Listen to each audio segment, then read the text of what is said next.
Hey guys, tonight we explore one of the oldest and strangest human habits ever created: clothing. So before you get comfortable, take a moment like the video and subscribe, but only if you genuinely enjoy what I do here. And let me know in the comments where you're tuning in from and what time it is for you. It's always fascinating to see who's joining us from around the world. Now dim the lights, maybe turn on a fan for that soft background hum, and let's ease into tonight's journey together. For most of early human history, our ancestors probably wore absolutely nothing at all. No shirts, no shoes, no trousers, no tiny decorative scarves whose only purpose is making winter somehow less comfortable. Just groups of nervous humans wandering through dangerous landscapes, completely exposed to weather, insects, sharp rocks, and every poor decision nature could invent. At first, this was not necessarily a problem. Early humans evolved in warm African climates where clothing was mostly unnecessary. In fact, humans had already lost much of their body hair millions of years earlier. Scientists believe this happened partly because sweating became extremely important for endurance hunting. While most animals overheated after long chases, humans could continue jogging slowly for hours beneath the sun until prey finally collapsed from exhaustion. So humanity's evolutionary advantage became persistent sweating, a truly majestic beginning for our species. But losing fur created obvious problems almost immediately. Cold nights became miserable. Rain became miserable. Thorny bushes became miserable. Sitting on cold rocks became miserable. Honestly, early humanity spent a shocking amount of time simply discovering new forms of discomfort. Without thick fur, human skin was vulnerable to cuts, insect bites, sunburn, frost, and rough terrain. Other animals arrived in nature fully equipped. Bears received fur coats. Turtles received armor. Humans received anxiety and slightly improved stamina. At first, people probably used temporary coverings rather than proper clothing. Animal hides draped across the shoulders during cold weather. Leaves wrapped around sensitive areas while crossing rough terrain. Primitive sandals may have protected feet from sharp stones. Nothing matched. Nobody cared about aesthetics yet. There was no prehistoric fashion critic standing beside the river saying, "Honestly, the mammoth skin washes you out." The oldest clothing existed purely because survival kept interrupting comfort. Archaeologists believe humans started wearing regular clothing somewhere between 100,000 and 170,000 years ago. And strangely enough, one of the biggest clues comes from lice. Human body lice evolved separately from head lice, and body lice survive specifically inside clothing. By studying these parasites genetically, scientists estimated when humans began consistently wearing garments. So one of the greatest discoveries about civilization came from examining prehistoric bugs hiding in ancient loincloths. Human history is occasionally less glamorous than documentaries suggest. Early clothing itself was deeply unpleasant by modern standards. Animal hides were heavy, stiff, itchy, and smelled extraordinary in the worst possible way. Wet fur trapped odours beautifully. Imagine wearing damp deer skin beside a smoky fire for 3 straight weeks with no soap, no toothpaste, and no concept of personal space. Romantic depictions of prehistoric life tend to skip over the constant smell of wet animal and human exhaustion. Still, clothing changed everything. Humans could survive colder climates, migrate across dangerous regions, and endure brutal winters that would otherwise kill them quickly. A stitched fur garment may not sound revolutionary now, but at the time it was essentially prehistoric technology at its peak.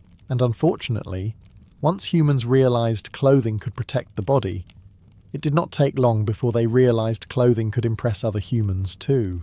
That was the moment this entire situation became permanently ridiculous. For thousands of years, early humans survived reasonably well in warmer climates with minimal clothing. Then the Ice Age arrived and ruined absolutely everything. Suddenly, large parts of Europe and Asia became brutally cold landscapes filled with snow, freezing winds, and animals large enough to flatten a human accidentally while simply existing nearby. Temperatures dropped to deadly levels. Nights became unbearable. Entire regions turned into frozen environments, where a naked human could survive for approximately 3 minutes before becoming an educational warning for the rest of the tribe. Humanity had a serious problem. Unlike mammoths, humans had no thick fur. Unlike wolves, humans had no insulating coats. Unlike bears, Humans could not simply hibernate through winter while looking majestic. Humans entered the Ice Age equipped with determination, basic tools, and a level of confidence wildly unsupported by biology. Clothing stopped being optional very quickly. Animal hides became essential for survival. Hunters used the skins of reindeer, bison, wolves, and mammoths to create primitive coverings.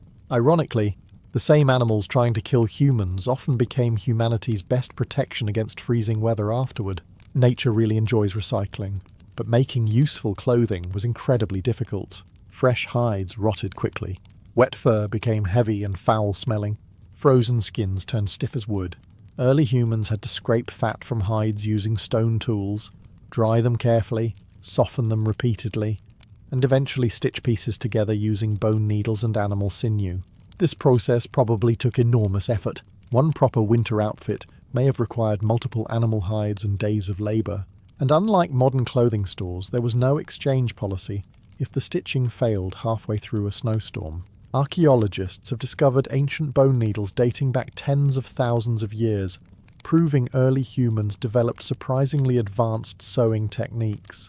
These were not random fur blankets anymore. Humans were now creating fitted garments, boots, gloves, hoods, and layered clothing designed specifically for survival. And honestly, layered clothing probably saved humanity as a species. Without proper garments, humans could never have migrated deep into colder regions. Entire populations would have frozen during winter migrations. Clothing allowed humans to spread across continents, hunt in extreme climates, and eventually dominate environments that should have killed them outright. But something else happened too. Once humans began wearing clothing regularly, people naturally started noticing whose clothing looked better. One hunter had cleaner fur, another had softer hides. Someone decorated boots with beads or teeth. Suddenly, survival equipment slowly became social competition. Humanity had officially discovered fashion, and from that moment onward, history became an endless cycle of humans making clothing increasingly impractical in order to impress other humans who were secretly also uncomfortable. At some point, early humans crossed a very important line in history. Clothing stopped being only about survival and quietly became something else entirely: social competition. Because once everyone in the tribe was no longer freezing to death equally, people naturally started noticing details. One hunter had thicker fur, another wore cleaner hides, someone stitched beads into a cloak, someone else decorated boots with animal teeth, and somewhere in prehistory, one exhausted human probably looked at another exhausted human and thought, honestly, his mammoth cape is a bit excessive. That was the beginning of fashion. The strange thing about humans is that we almost immediately turn useful objects into social signals. Food becomes luxury cuisine. Houses become status symbols. Weapons become ceremonial decorations. And clothing quickly became one of the easiest ways to display skill, wealth, power, and attractiveness without speaking at all. A well-made outfit suggested many things. It meant you or your family had access to successful hunters. It showed sewing ability, resource access, and survival knowledge. Decorative items suggested spare time and stability. In harsh, prehistoric conditions, having enough extra energy to decorate clothing was itself a flex. "Look at me," said the man wearing wolf teeth around his neck. "I survived winter and still had time for accessories." Different groups also began developing distinct styles. Certain tribes preferred specific animal furs, patterns, ornaments, or dyes. Clothing slowly became tied to identity. People could recognize allies, rivals, or outsiders simply by appearance. Humans had invented visual tribal branding thousands of years before modern companies started putting tiny crocodiles on polo shirts. Decoration expanded rapidly. Shells, feathers, bones, beads, ivory, and carved ornaments appeared across ancient garments. Some items likely carried spiritual meaning. Others probably existed simply because humans enjoy showing off. Archaeologists have uncovered ancient beads over 100,000 years old, proving humanity became emotionally attached to decoration almost immediately after discovering survival, which honestly explains a lot about modern civilization. The most impressive part is that all this happened while daily life remained unbelievably brutal. People still faced starvation, disease, predators, freezing temperatures, and violent injuries constantly. Yet even surrounded by danger, humans still found time to think. Yes, but this cloak could use more decorative shells, and perhaps that is one of the most human traits imaginable. Even in prehistoric times, people wanted to feel respected, admired, attractive, or important. Clothing became part survival tool, part emotional armor. It helped humans express identity long before writing existed. Unfortunately, this also created a new problem humanity still suffers from today: judging strangers entirely based on what they are wearing. A tradition we have somehow maintained with remarkable consistency for tens of thousands of years. For early humans, one of the greatest technological breakthroughs in history was not the wheel, metalworking, or agriculture. It was poking holes into dead animal skin with sharp objects. Not glamorous, certainly, but incredibly important. At first, prehistoric clothing was probably little more than hides draped loosely across the body. Effective enough for basic warmth, but terrible during storms, hunting trips, or long migrations. Loose skins slipped constantly, trapped moisture poorly, and made movement awkward. Trying to run through snow while holding together a falling fur blanket was not ideal for survival. Eventually, humans developed tools that changed everything. Bone needles. Archaeologists have discovered finely crafted needles dating back tens of thousands of years. Some so small and precise they look surprisingly modern. These were not crude sharpened sticks either. Many had carefully carved eyes for threading sinew or plant fibers. Which means somewhere in Ice Age history, a prehistoric human sat patiently inventing sewing, while everyone else nearby was trying not to freeze to death. That person deserves more appreciation, honestly. Sewing allowed humans to create fitted clothing for the first time. Sleeves, leg coverings, boots, gloves, hoods, layered garments that trapped heat efficiently and stayed secure during movement. Suddenly, humans could survive environments that previously would have killed them almost immediately. This was especially important during migrations into northern Europe and Siberia. Temperatures in these regions were absolutely brutal. Without proper stitched clothing, entire groups would have frozen during winter. Fur alone was not enough. Clothing needed structure, layering, and insulation. And unlike modern winter jackets, prehistoric clothing had no zippers, synthetic fibers, or waterproof coatings. If your boots failed during a snowstorm, there was no customer support department. Nature simply removed you from the conversation permanently. Different animals also provided different materials. Reindeer hides insulated well. Fur-lined boots protected feet from frostbite. Sinew from animal tendons became durable thread. Early humans learned which materials worked best through generations of trial and error, which is a polite historical way of saying many people probably froze horribly while everyone else took notes. Clothing also began reflecting increasing specialization inside human groups. Some individuals likely became skilled specifically at preparing hides and sewing garments. In many prehistoric societies, clothing production probably required enormous labor and knowledge. A well-made outfit was valuable property, not something casually replaced every season, because a magazine declared brown emotionally outdated, and perhaps that is what makes early clothing so fascinating. Every stitch represented survival. A fur cloak was not just decoration, it meant warmth, protection, mobility, and life itself. Humans survived the Ice Age not because they were the strongest animals on Earth, but because they learned how to adapt creatively. Also because mammoths came with built-in winter coats, which humanity very opportunistically borrowed afterward. At some point in human history, clothing stopped being only practical and became something far more dangerous. Attractive. Once basic survival was under control, humans began using clothing to impress each other. And honestly, this was inevitable. Humans cannot leave anything simple for very long. Give people a useful invention, and eventually someone will decorate it unnecessarily in hopes of finding romance. Early clothing likely started gaining symbolic meaning thousands of years ago. Certain furs became associated with strength or hunting skill. Decorative beads suggested status. Rare feathers, shells, and animal teeth displayed success, bravery, or wealth. Humans had discovered that appearance could influence social standing long before written language even existed. A person wearing beautifully crafted clothing immediately stood out. And attraction mattered enormously in prehistoric societies. Survival depended heavily on group cooperation, family bonds, and reproduction. Looking healthy, capable, and resourceful increased social value. Clothing became part of that signal.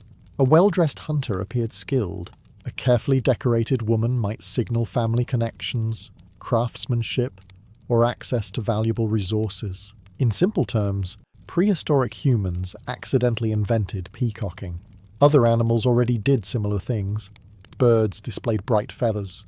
Deer grew antlers. Humans stitched wolf teeth onto cloaks and thought, this should help. And to be fair, it probably did. Archaeologists have discovered ancient beads and ornaments dating back over 100,000 years. Some were crafted from shells transported enormous distances, suggesting people traded decorative items long before they traded anything particularly practical. Humanity saw shiny objects and collectively decided, yes, we'll walk 200 miles for this tiny polished rock. Body decoration expanded alongside clothing. Early humans painted skin, tattooed bodies, braided hair, and wore jewellery made from bone, ivory, stone, and animal parts. Clothing became part of a much larger social language. It communicated age, status, group identity, experience, and attractiveness without speaking at all. And importantly, this changed human behaviour permanently. Once appearance became socially meaningful, people began caring deeply about what others thought of them. Embarrassment, pride, envy, admiration. Clothing started triggering emotions far beyond simple warmth. Humans were no longer just surviving nature. They were surviving each other's opinions, which, historically speaking, becomes much more exhausting. Different groups also developed beauty standards. Some admired elaborate decorations. Others valued rare materials or specific colours. Across thousands of years and countless cultures, one thing remained remarkably consistent. Humans willingly made life more uncomfortable in order to look impressive. That pattern begins here, deep in prehistory, beside fires and animal skin tents, and eventually it leads directly to powdered wigs, corsets, impossible shoes, and modern designer clothing that costs the same as a small medieval farm, while containing approximately 4 teaspoons of actual fabric. For a very long time, humans probably viewed nakedness the same way animals still do now, completely normal. A deer does not wake up feeling embarrassed. Wolves are not hiding behind trees discussing body confidence issues. Most animals simply exist without worrying whether anyone is judging their thighs. Humans, however, eventually became psychologically complicated. As societies grew larger and more organized, clothing slowly became tied to ideas of privacy, morality, sexuality, and social order. Modesty was not invented overnight. It developed gradually across thousands of years as humans formed permanent settlements, religions, family structures, and increasingly strict social expectations. In small prehistoric groups, survival mattered far more than embarrassment. But once larger communities emerged, human behaviour became more regulated. Clothing started separating public life from private life. Certain body parts became sexualized. Rules appeared. Customs formed. Humanity began the endless historical tradition of deciding which random areas of the body were scandalous this century. And honestly, the results were wildly inconsistent. In some ancient cultures, exposed legs were shocking, while bare chests were perfectly normal. In others, hair became deeply sexualized. Some societies demanded heavy coverings, while others barely cared about nudity at all. Human modesty rules often make less sense the longer you study them. The ancient Egyptians, for example, wore relatively light clothing because of the hot climate. Greek athletes sometimes competed entirely nude. Meanwhile, later societies could become deeply offended by exposed ankles. Humanity somehow travelled from public Olympic nudity to that woman's elbow is causing moral collapse. Religion also played a massive role. As spiritual systems developed, clothing became linked to purity, discipline, and social identity. Priests wore special garments. Religious laws regulated fabrics, hairstyles, coverings, and jewellery. In many societies, controlling appearance became a way of controlling behaviour itself. And once morality entered fashion, things became exhausting permanently. Clothing now carried emotional and social consequences. A person dressed incorrectly could appear disrespectful, immoral, poor, rebellious, or dangerous. Fashion stopped being only personal. It became political, religious, and cultural all at once. This also explains why humans become strangely emotional about clothing even today. Across history, arguments over clothing have sparked outrage, laws, punishments, protests, and endless public debates. Entire civilizations have genuinely panicked over skirts, trousers, wigs, sleeves, hats, and visible knees. Imagine explaining that to an early hunter from 40,000 years ago. Yes, we covered ourselves to survive winter. Reasonable. And eventually people started fighting over whether shoulders were inappropriate. Perhaps the mammoths should have won. Still, modesty gave clothing deeper meaning. Garments became symbols of identity, belonging, respectability, and adulthood. Humans no longer wore clothing simply because nature was cold. They wore it because society was watching.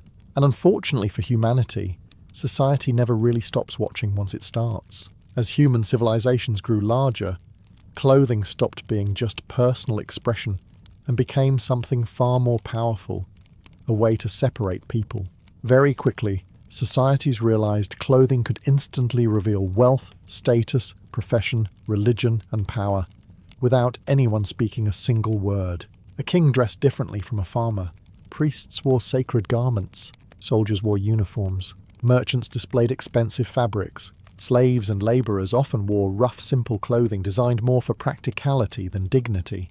Humanity had invented visual hierarchy, and people became obsessed with it. In ancient Egypt, wealthy elites wore fine linen, while workers dressed far more simply beneath the brutal desert heat. In Rome, senators wore specific purple-striped togas reserved only for their class. In medieval Europe, some governments even passed sumptuary laws, controlling who could wear certain colours, furs, or jewellery. Imagine being arrested because your hat looked financially overconfident.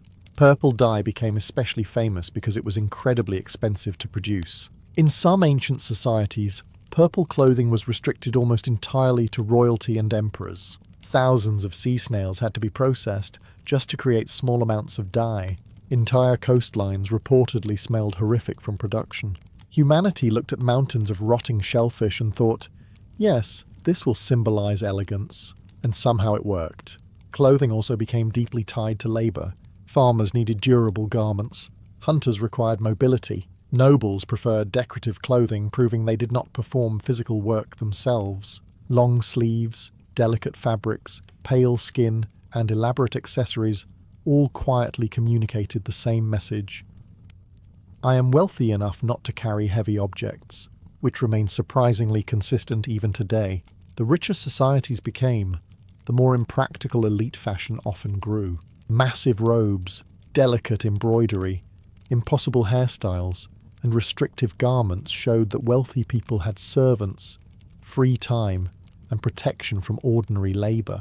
Clothing evolved into visible proof that someone lived differently from everyone else. And naturally, lower classes copied elite styles whenever possible. This triggered a cycle repeated throughout history endlessly. The rich adopted new fashions to distinguish themselves. Everyone else imitated them. The elites then changed styles again to remain socially separate. Humanity essentially turned fabric into an endless psychological arms race. Even military clothing reflected status. Decorative armor, cloaks, feathers, medals, and ceremonial uniforms transformed warfare into something halfway between survival and theatre. Some commanders dressed so elaborately they practically glowed on battlefields, which seems strategically questionable, honestly. But perhaps the strangest part is how quickly humans accepted this system. People began making assumptions instantly based on appearance. Respect, trust, fear, attraction, and authority all became connected to clothing. And once civilization reached that stage, clothing stopped being just protection from nature. It became protection from social judgment too, which for many humans across history probably felt significantly more terrifying. As civilizations became more organized, clothing slowly transformed into something sacred. People no longer dressed only for warmth, beauty, or status. Now clothing also carried spiritual meaning. Priests wore special robes. Religious leaders covered specific body parts. Certain fabrics became holy while others became forbidden. Humanity had officially reached the stage where even pants could offend the gods under the wrong circumstances. And surprisingly, many ancient people took these rules extremely seriously. In ancient Egypt, priests often shaved their bodies completely and wore carefully cleaned linen garments during rituals. Purity mattered enormously. In Mesopotamia, temple workers wore symbolic robes connected to divine authority. Ancient Jewish laws regulated fabrics, coverings, and ritual garments in extraordinary detail. Later, Christian, Islamic, Hindu, Buddhist, and countless other traditions developed their own clothing customs tied to morality and spirituality. Suddenly, getting dressed each morning could become a religious statement. Clothing helped distinguish sacred spaces from ordinary life. Priests dressed differently because they represented something beyond everyday society. Their garments symbolized wisdom, authority, purity, sacrifice, or closeness to the divine. Of course, humans being humans, religion and status quickly became tangled together. Religious clothing often became expensive, elaborate, and politically powerful. Golden embroidery, silk robes, jeweled crowns, ceremonial fabrics imported from distant lands. Some temples possessed wardrobes wealthier than entire villages, which must have been slightly frustrating for starving peasants standing outside, while priests discussed spiritual humility in gemstone-covered robes. But symbolism mattered deeply in ancient societies. Colours carried meaning. White represented purity in some cultures. Black symbolized mourning or authority. Purple suggested divine kingship. Even hairstyles and beard length could hold religious importance. And once societies attached morality to clothing, judgment followed immediately. Certain garments became associated with virtue, while others suggested corruption or rebellion. Covering the body became tied to discipline and self-control. Entire communities began monitoring appearance constantly. A person dressed incorrectly could appear sinful, disrespectful, or dangerous. Humanity had invented moral fashion policing, and the rules were often inconsistent. Some religions valued simplicity and modesty. Others embraced magnificent ceremonial clothing as proof of divine glory. One culture praised shaved heads, while another praised long hair. One society demanded veils, while another celebrated exposed skin in sacred rituals, which really highlights an important truth about human civilization. People can assign deep spiritual meaning to almost anything, if given enough time. Still, religious clothing served an important purpose. It created identity, belonging, and continuity across generations. A robe, veil, or symbol connected individuals to something larger than themselves. Unfortunately, it also meant humanity entered another endless historical phase, arguing passionately about what everyone else should wear. A debate that thousands of years later, modern society continues with exhausting enthusiasm. Once clothing became tied to religion, status, and identity, it was only a matter of time before governments started interfering too. Because throughout history, rulers quickly realized something important. Controlling how people dress is often an easy way to control society itself, and humans absolutely love telling other humans what they are allowed to wear. Ancient governments introduced laws regulating fabrics, colours, jewellery, hairstyles, and decorations. These were known as sumptuary laws, and they existed across Europe, Asia, and parts of the Middle East for centuries. Their purpose was simple: keep social classes visually separated. In medieval and Renaissance Europe, peasants were often forbidden from wearing luxurious materials like silk, velvet, or expensive fur. Certain colours were reserved for nobles or royalty. In some cities, only specific classes could wear gold embroidery or jewelled accessories. Imagine saving money your entire life for one nice outfit, only for the government to arrive and say, "Unfortunately, that fabric is above your tax bracket." And honestly, rulers were terrified of clothing for one major reason: appearance could blur social boundaries. If wealthy merchants dressed like nobles, or ordinary people imitated aristocratic fashion, the entire social hierarchy became visually confusing. Clothing helped maintain order. Kings wanted peasants looking like peasants. Nobles wanted to appear obviously superior. Society depended heavily on everyone recognizing their place immediately from 50 feet away. Fashion became a form of political stability. This was especially true in empires. Roman officials wore specific togas marking rank and authority. Chinese dynasties regulated court dress in extraordinary detail. Japanese samurai followed strict clothing traditions tied to class and loyalty. Across civilizations, governments repeatedly used appearance to reinforce obedience, and naturally people constantly broke these rules. For most of early history, clothing changed very slowly. A tunic remained a tunic for generations. A fur cloak stayed practical because freezing to death never really went out of style. But as civilizations grew richer and trade expanded, something strange happened. Humans began changing clothing deliberately just because they were bored. Fashion trends were born, and honestly, civilization has never emotionally recovered from this development. Once cities became wealthier, clothing evolved faster than ever before. New fabrics arrived from distant lands. Silk travelled along trade routes from China. Dyes became more sophisticated. Tailors experimented with cuts, sleeves, patterns, and decorations. Wealthy people suddenly had access to variety, and humanity immediately transformed that variety into competition. 1 year long robes became fashionable. The next year, shorter robes appeared. Shoes widened, narrowed, pointed, or thickened, depending entirely on the collective mood of society. Entire populations began replacing perfectly functional clothing simply because somebody important decided sleeves should look different now, which remains deeply impressive from a psychological standpoint. Ancient Rome saw dramatic fashion shifts between republican simplicity and imperial luxury. Medieval Europe became obsessed with pointed shoes so long some nobles struggled to walk properly. Renaissance elites competed through absurdly elaborate fabrics and bright colours. In some periods, men's hats became so enormous they practically deserved separate tax categories. And every generation believed their current fashion choices represented civilization at its peak. People also began mocking older styles aggressively. Clothing became tied to youth, relevance, and social belonging. Nobody wanted to look outdated. Imagine surviving famine, plague, war, and dangerous childbirth only to be told your sleeves were no longer fashionable. Humanity's priorities have always been fascinating. Fashion trends also spread through imitation. Royals influenced nobles. Nobles influenced merchants. Merchants influenced commoners. Travellers carried styles between cities and kingdoms. Clothing became one of the earliest forms of mass cultural communication. And importantly, trends created industries. Tailors, dyers, weavers, jewellers, leatherworkers, and cloth merchants all benefited from constant demand for new styles. Fashion stopped being occasional decoration and became permanent economic machinery. Entire cities grew wealthy, producing textiles and luxury garments, which meant humanity had officially discovered consumer culture.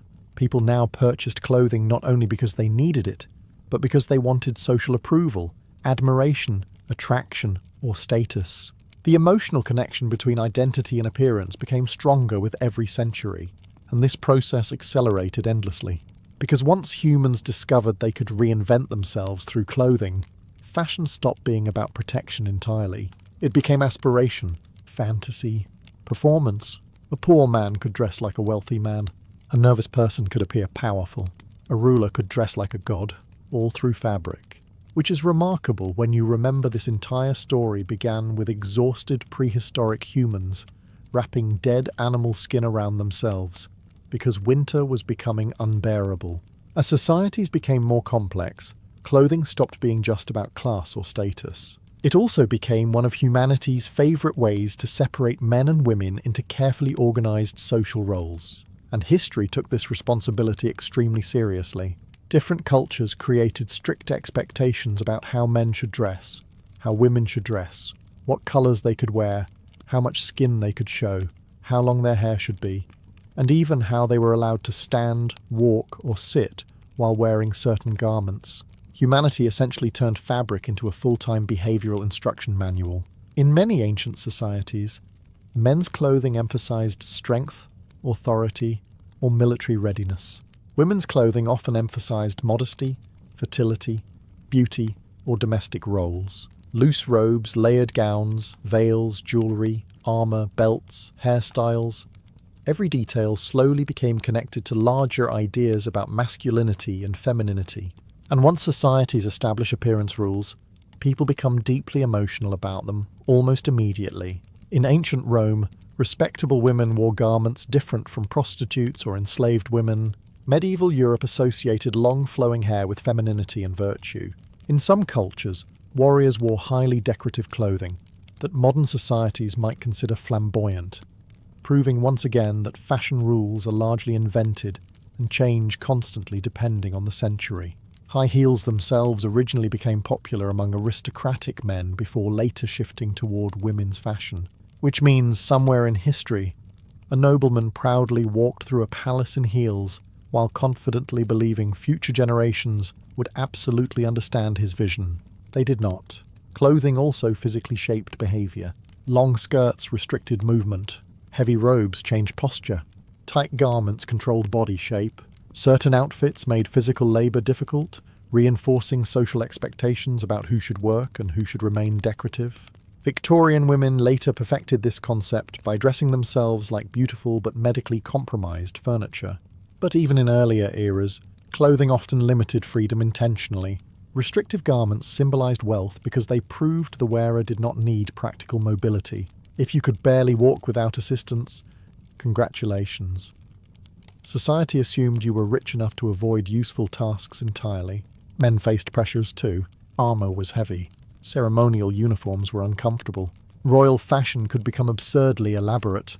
Across history, countless men quietly suffered inside layers of decorative fabric because appearing powerful mattered more than comfort, which really unites humanity beautifully. No matter the century, people consistently chose social approval over physical well-being. And perhaps that is why clothing became so emotionally important. Garments did not just cover the body anymore. They shaped identity itself. People learned how to behave, attract others, gain respect, and fit into society partly through clothing.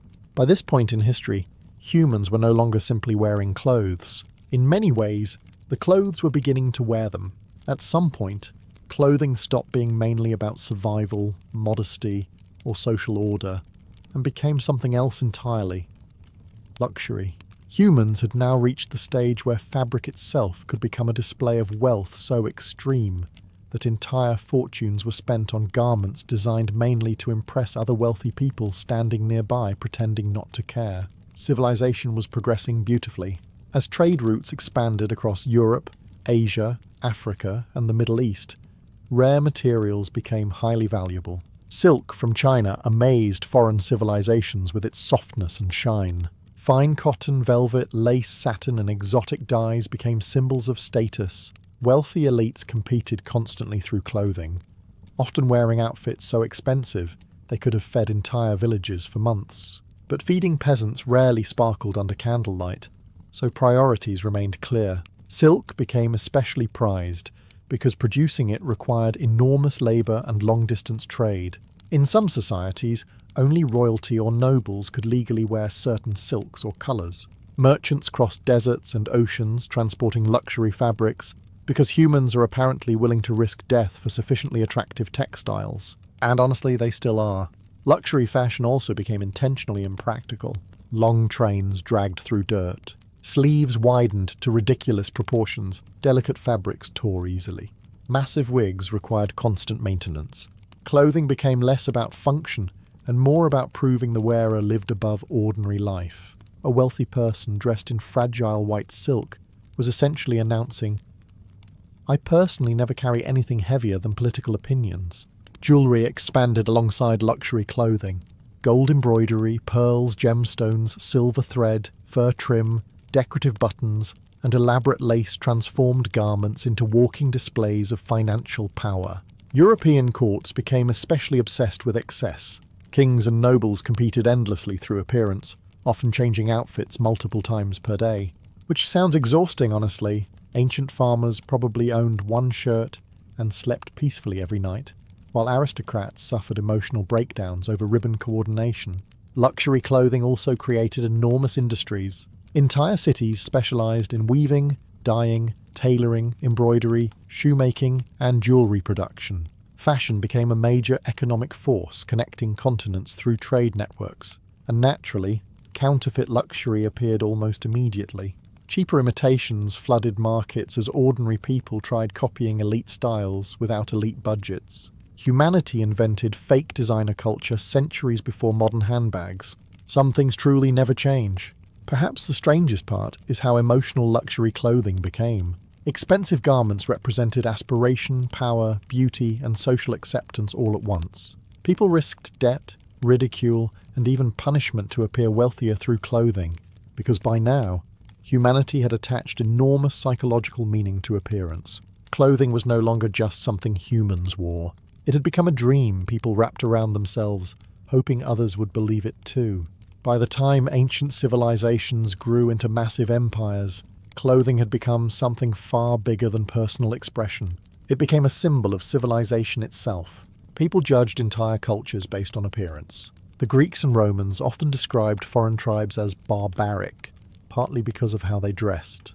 To wealthy Romans, proper civilization meant clean tunics, arranged hairstyles, sandals, jewellery, and carefully maintained fabrics. Anyone wearing rough animal skins or unfamiliar clothing automatically appeared primitive, dangerous, or uncultured, which is slightly ironic considering many Roman aristocrats spent hours being powdered, perfumed, and dressed by servants, while barbarians were outside surviving actual winters successfully.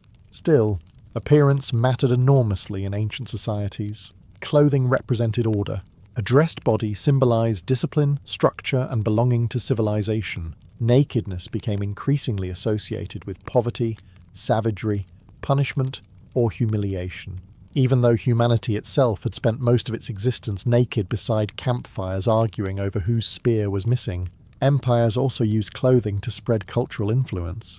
When Rome conquered regions, Roman fashion spread alongside Roman language, architecture, and laws. Similar patterns appeared across Chinese dynasties, Islamic caliphates, and European colonial empires centuries later. Clothing became part of assimilation itself. Dress like the empire, behave like the empire, become the empire, and people often adapted quickly because clothing carried opportunity.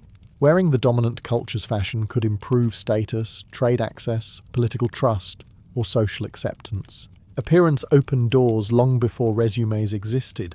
Military uniforms became especially important during this period.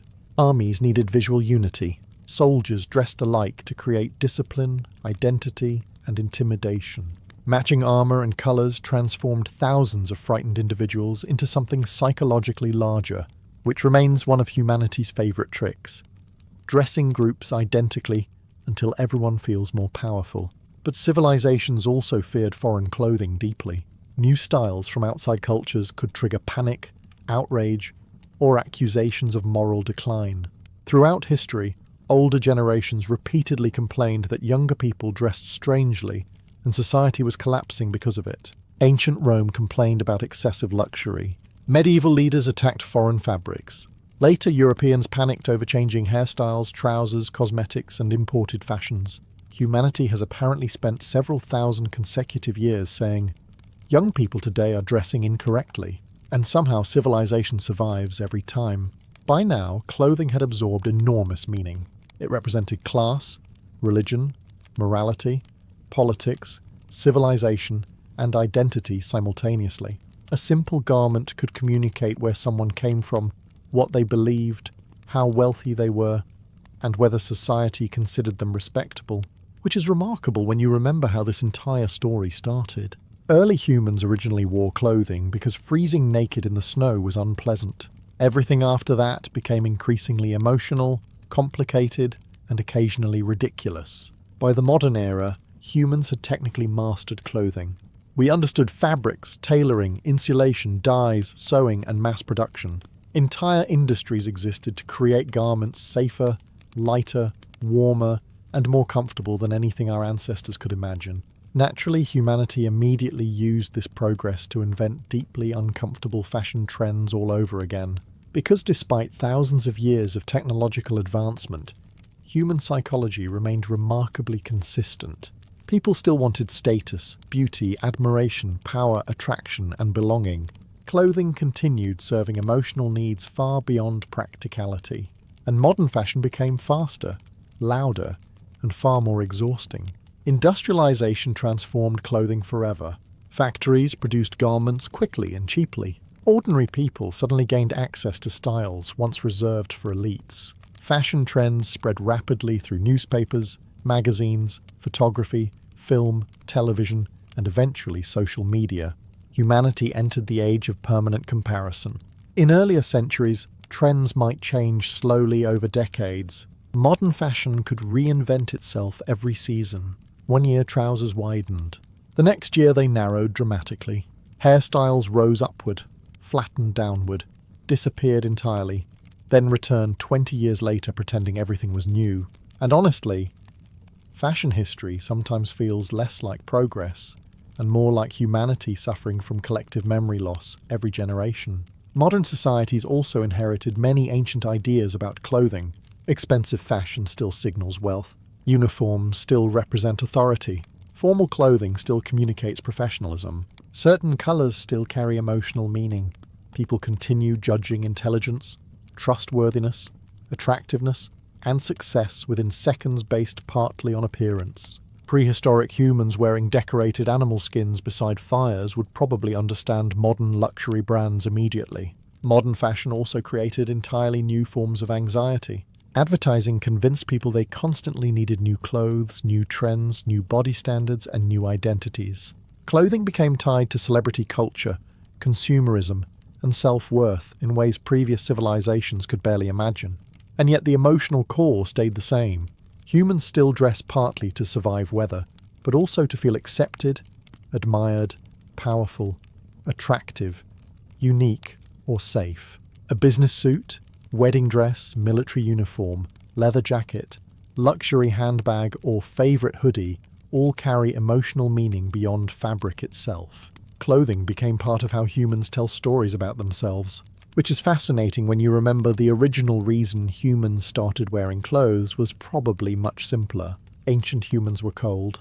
Everything else, fashion shows, luxury brands, political symbolism, beauty standards, social judgment, impossible shoes, and billion-dollar industries, slowly grew from one exhausted prehistoric person, wrapping animal fur around their shoulders during winter and thinking, this is slightly better. So after thousands of years of history, fashion trends, religious rules, luxury fabrics, impossible beauty standards, political symbolism, and emotionally devastating shoe choices, what was the real reason humans started wearing clothes? Survival.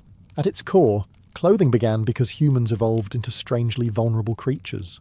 We lost our fur, expanded into colder climates, and discovered that freezing to death was deeply inconvenient for long-term survival plans. Clothing protected the body from cold, rain, sun, insects, injuries, and harsh environments.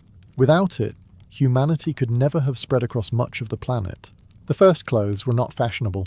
They were practical solutions created by tired people trying not to die. And honestly, that makes the entire story even more fascinating. Because once humans solved the basic survival problem, clothing immediately became attached to nearly every emotional and social instinct we possess. Status, attraction, fear, identity, religion, politics, rebellion, wealth, shame, belonging, power. Clothing evolved alongside civilization itself. A fur cloak became a status symbol. A robe became sacred. A uniform became authority. A crown became divine power. A suit became professionalism. A hoodie became, leave me alone, I do not wish to participate in society today. Every era layered new meaning onto clothing until garments stopped being just objects entirely. They became emotional armor. Humans learned to communicate silently through appearance. Clothing told others who belonged, who ruled, who worked, who fought, who mourned, who worshipped, who obeyed, and who rebelled. Entire lives could change based on fabric, colour, or style, which is remarkable for a species that originally just wanted warmer legs during winter. And perhaps the strangest part is this. Despite all our technology and progress, modern humans still behave very similarly to our ancestors. People still dress for survival, comfort, attraction, status, identity, and approval all at once. We still use clothing to impress strangers, join groups, signal success, or protect insecurities. Ancient humans decorated animal hides with beads. Modern humans buy luxury sneakers costing more than medieval farmland. The emotional logic is disturbingly similar. Even today, clothing affects confidence, social treatment, opportunity, and belonging. People feel embarrassed by the wrong outfit, empowered by the right one, judged for appearance, or comforted by familiar clothing. Fabric still shapes human psychology thousands of years after the first stitched hide appeared beside an Ice Age fire. So in the end, humans did not start wearing clothes because of modesty alone or beauty alone. We started wearing clothes because nature forced us to adapt. Everything after that Fashion empires, royal wardrobes, social judgment, impossible trends, and billion-dollar luxury industries came from one uniquely human habit, taking a practical idea and turning it into something emotionally complicated forever. Long before the wedding feast itself began, the first real sign of marriage in ancient Gaul arrived on creaking wooden wagons, dragged through muddy village roads by exhausted oxen that clearly had not volunteered for this level of commitment. The groom's family appeared at sunrise, carrying gifts meant to impress the bride's relatives and, more importantly, prevent a public argument before breakfast. The village gathered immediately. Gauls loved spectacle almost as much as they loved salted pork and loudly discussing other people's business. Men pretending to repair fences somehow positioned themselves directly beside the road. Women carrying baskets mysteriously stopped walking the moment the procession appeared. Children ran alongside the wagons hoping something would fall off. Sometimes it did. The gifts themselves were not romantic in the modern sense. Nobody arrived with flowers and handwritten poetry about eternal devotion beneath moonlit skies. Ancient Gauls preferred practical demonstrations of wealth. If a man wished to marry, he showed he could contribute livestock, grain, weapons, drinking vessels, fine cloth, or silver jewellery. Nothing says "I cherish your daughter" quite like 6 squealing pigs and a barrel of ale large enough to incapacitate a small tribe. At the centre of the procession stood the groom's father, attempting to look dignified while negotiating with the bride's family. He discussed alliances, property, family obligations, and future children, while everyone nearby quietly judged the quality of his cloak. In Gaul, reputation mattered enormously. A wealthy appearance could strengthen alliances, even if half the decorative brooches had been borrowed from cousins the previous evening. Ancient society ran partly on honour, and partly on what today would probably be called aggressive bluffing. Meanwhile, the bride remained mostly inside the family home, surrounded by female relatives preparing her for the ceremony ahead. Older women braided her hair, adjusted jewellery, and offered advice about marriage that ranged from genuinely wise to deeply alarming. One aunt explained how to manage household servants. Another warned her never to trust drunk warriors making promises during winter festivals. This was excellent advice because drunk warriors in ancient Gaul promised absolutely everything. Outside, preparations for the feast had already begun. Fires were lit near the centre of the settlement. Slaves and servants hauled water from nearby streams, while hunters unloaded deer carcasses beside tables covered in herbs and onions. The smell of smoke slowly spread through the village air, and as the sun climbed higher above the forests of Gaul, everyone understood the same thing. Tonight would not simply be a wedding, it would be a performance of wealth, power, loyalty, and survival, disguised as a feast with too much ale. As the negotiations between the families settled into cautious smiles and exaggerated compliments, the real work of the wedding feast began. Ancient Gaulish weddings were not delicate little gatherings with polite conversation and tiny portions arranged artistically on wooden plates. This was a tribal feast. The objective was not simply to feed guests. The objective was to convince everyone present that your family possessed enough wealth and influence to survive winter, win wars, and casually roast half a forest's wildlife in a single evening. Before dawn had fully broken, servants and relatives were already outside building enormous cooking fires near the centre of the settlement. Men hacked apart logs with iron axes, while smoke drifted through the cold morning air. Sparks flew upward into the grey sky as women carried baskets of onions, leeks, herbs, and barley toward long wooden tables darkened by years of knife marks and spilled ale. The butchering began shortly afterward. Several pigs squealed in protest before meeting the deeply unfortunate reality of ancient culinary traditions. Deer carcasses were skinned beside the fires, while hunters proudly exaggerated the difficulty of the hunt to anyone willing to listen. According to one warrior, the deer had nearly killed him. The deer itself, now upside down beside a chopping block, was unavailable for comment. Large iron cauldrons were suspended over the flames using heavy chains blackened from years of smoke. Inside them, thick stews slowly formed from meat, barley, garlic, and wild herbs gathered from nearby forests. The smell spread across the village so intensely that children kept wandering dangerously close to the fires, hoping to steal scraps before the feast officially began. Most were chased away by elderly women armed with spoons and terrifying authority. Meanwhile, the ale barrels were rolled into position near the feast tables. This part of the preparation attracted immediate attention from the warriors. Gauls were famous across the ancient world for many things: bravery, elaborate moustaches, and drinking with the emotional restraint of collapsing siege equipment. Roman writers complained endlessly about it, which naturally encouraged the Gauls to continue. Near the edge of the settlement, druids quietly blessed portions of the food and drink. Offerings were set aside for the gods, because inviting divine anger to a wedding feast was considered poor planning. Nobody wanted a cursed marriage before the second cup of ale, and by midday, the village no longer smelled like wet earth and smoke. It smelled like roasted meat, boiling stew, spilled drink, and rising celebration. The kind of smell that told every traveller for miles around that tonight, nobody in this settlement would be sleeping early. While the feast fires roared outside and warriors sampled ale they were absolutely not supposed to touch yet, the bride remained inside the family home preparing for the ceremony itself.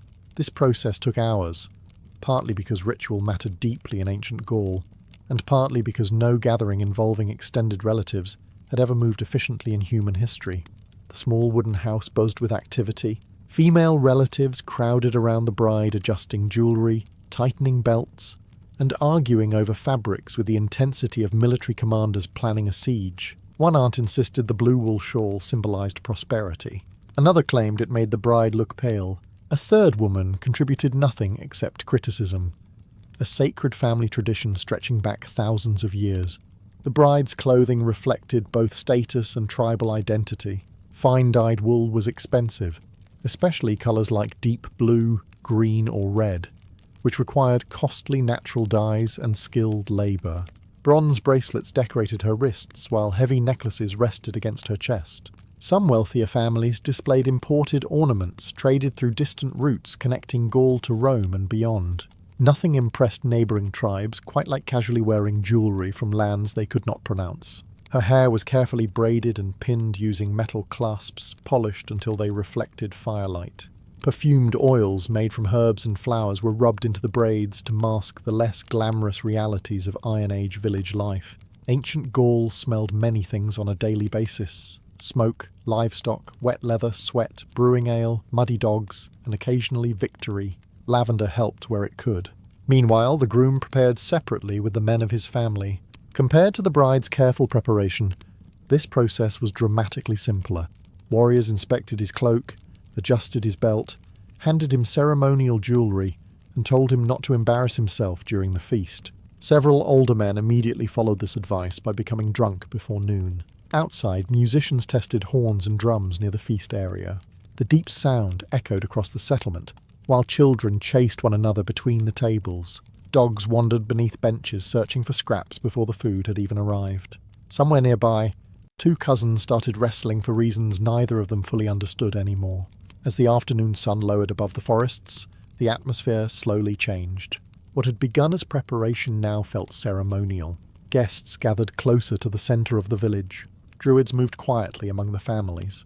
The fires crackled louder against the cooling air, and inside the crowded family home, the bride finally stood ready, dressed not only for marriage, but for a public union that could shape alliances, wealth, and family power for generations to come.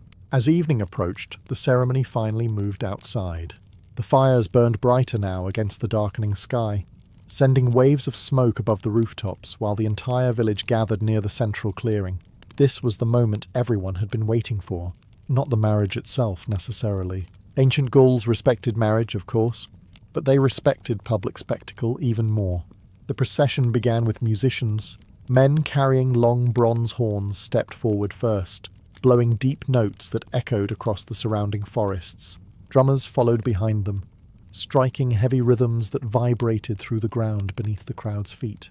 Children immediately became overexcited and started running in circles. One elderly villager complained about the noise despite having attended identical ceremonies for the past 50 years. Behind the musicians came the groom and his family. He wore a heavy wool cloak fastened with polished brooches, a decorated belt, and jewellery meant to display status without appearing too desperate. This balance was important. Looking poor embarrassed your family. Looking too rich encouraged neighbouring tribes to invade you later. The groom walked carefully through the crowd, while warriors slapped his shoulders and shouted jokes about married life. Most of these jokes suggested he would soon lose all freedom, authority, and possibly ownership of his own blankets. Marriage humour, it turns out, has survived remarkably well across human civilization.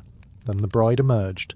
The crowd quieted almost immediately as she stepped from her family home, surrounded by female relatives carrying lanterns and ceremonial offerings. Firelight reflected against her bronze jewellery, while her dyed clothing stood out brightly against the smoky evening air. Even the drunken warriors managed temporary silence, which may have been the most impressive ritual of the entire ceremony.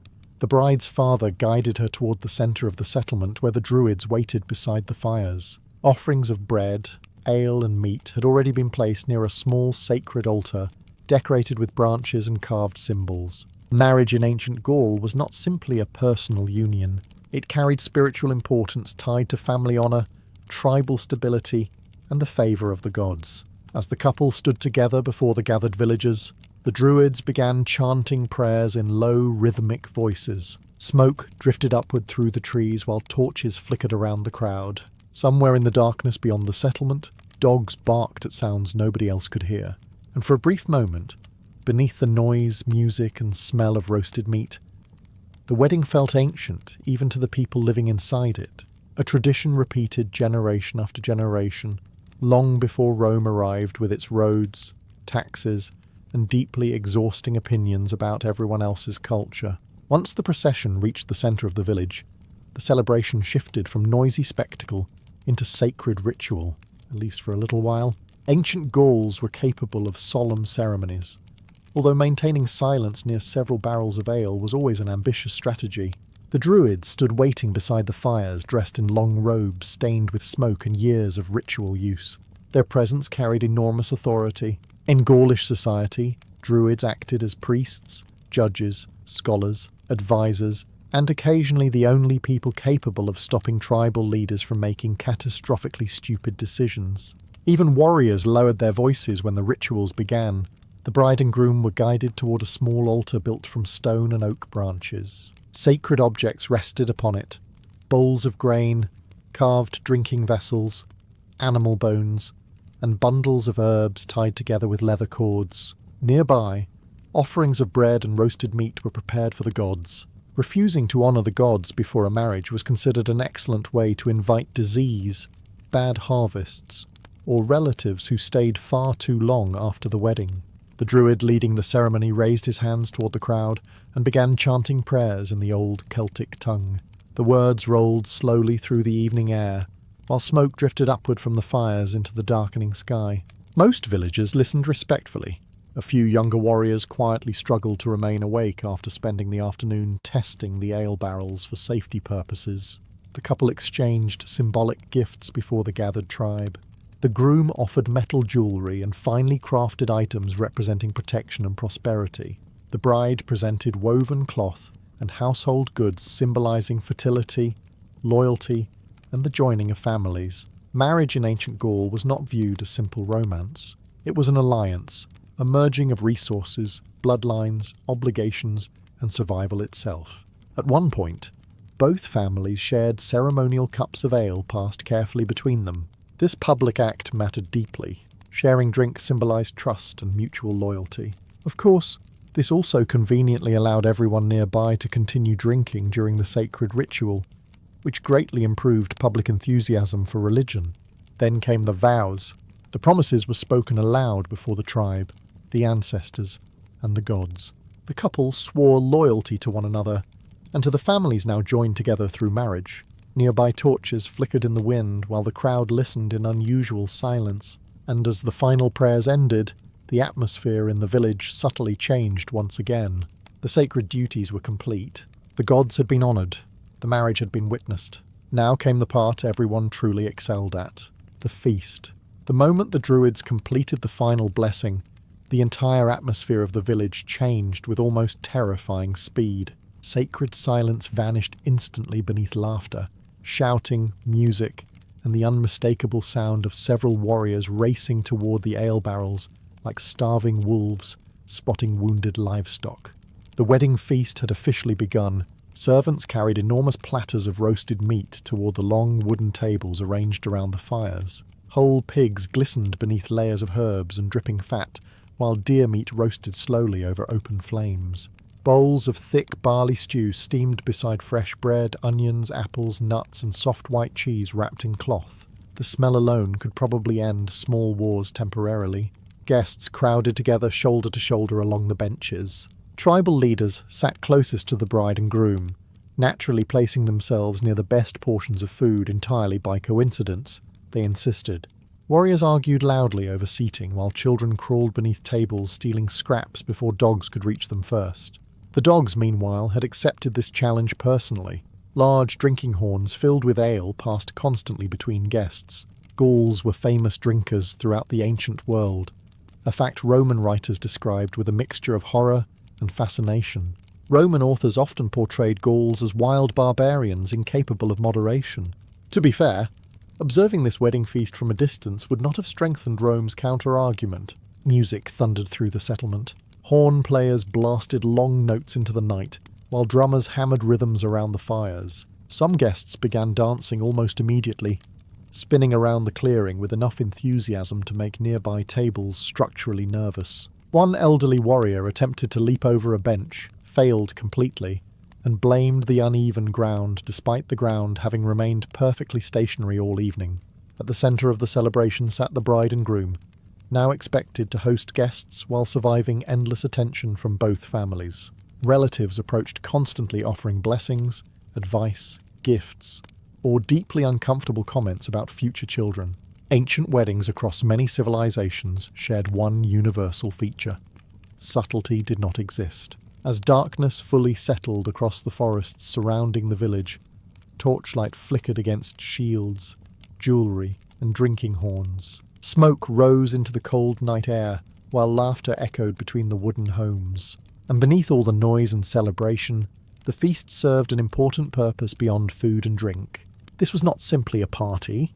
It was a public display of tribal unity, wealth, loyalty, and strength. Every full table and overflowing ale cup announced the same message to the watching world. This family was prosperous enough to feed an entire village for a night, and in ancient Gaul, that kind of power mattered almost as much as victory in battle. As the feast continued deeper into the night, the carefully organised celebration slowly transformed into something far less organised and far more Gaulish. The tables became louder, the songs became less accurate, and the warriors became increasingly convinced they were gifted dancers, despite overwhelming evidence to the contrary. The musicians stood near the centre fires, surrounded by cheering guests.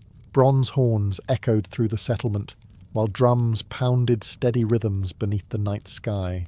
Wooden flutes added sharp melodies over the noise of conversation, laughter, barking dogs, and the occasional sound of someone dropping an entire drinking horn onto the ground after dramatically emphasizing a story that absolutely did not happen the way they claimed. Dancing began shortly after the third or fourth round of ale. Men and women formed circles around the fires, stomping their feet against the earth while musicians increased the tempo. Some dances carried ritual meaning connected to fertility, prosperity, or tribal unity. Others appeared to involve spinning violently until someone lost balance and collided with nearby furniture. Ancient cultural traditions often contained both dignity and concussion risk simultaneously. The younger warriors quickly turned the celebration into a competition. One man attempted to dance while balancing a spear across his shoulders. Another challenged friends to leap over sections of the fire. The Druids immediately disapproved of this behaviour, mostly because they preferred not to explain accidental wedding deaths to the gods afterward. Meanwhile, older villagers sat along the edges of the feast sharing stories beside the torchlight. Veterans described ancient battles in increasingly exaggerated detail, while children listened wide-eyed around them. According to one grey-haired warrior, he had personally defeated 12 enemies during a single battle, despite standing barely taller than the average bread loaf. Nobody questioned him. Respect for elders was important in Gaulish society, so was avoiding long arguments with drunk men carrying axes.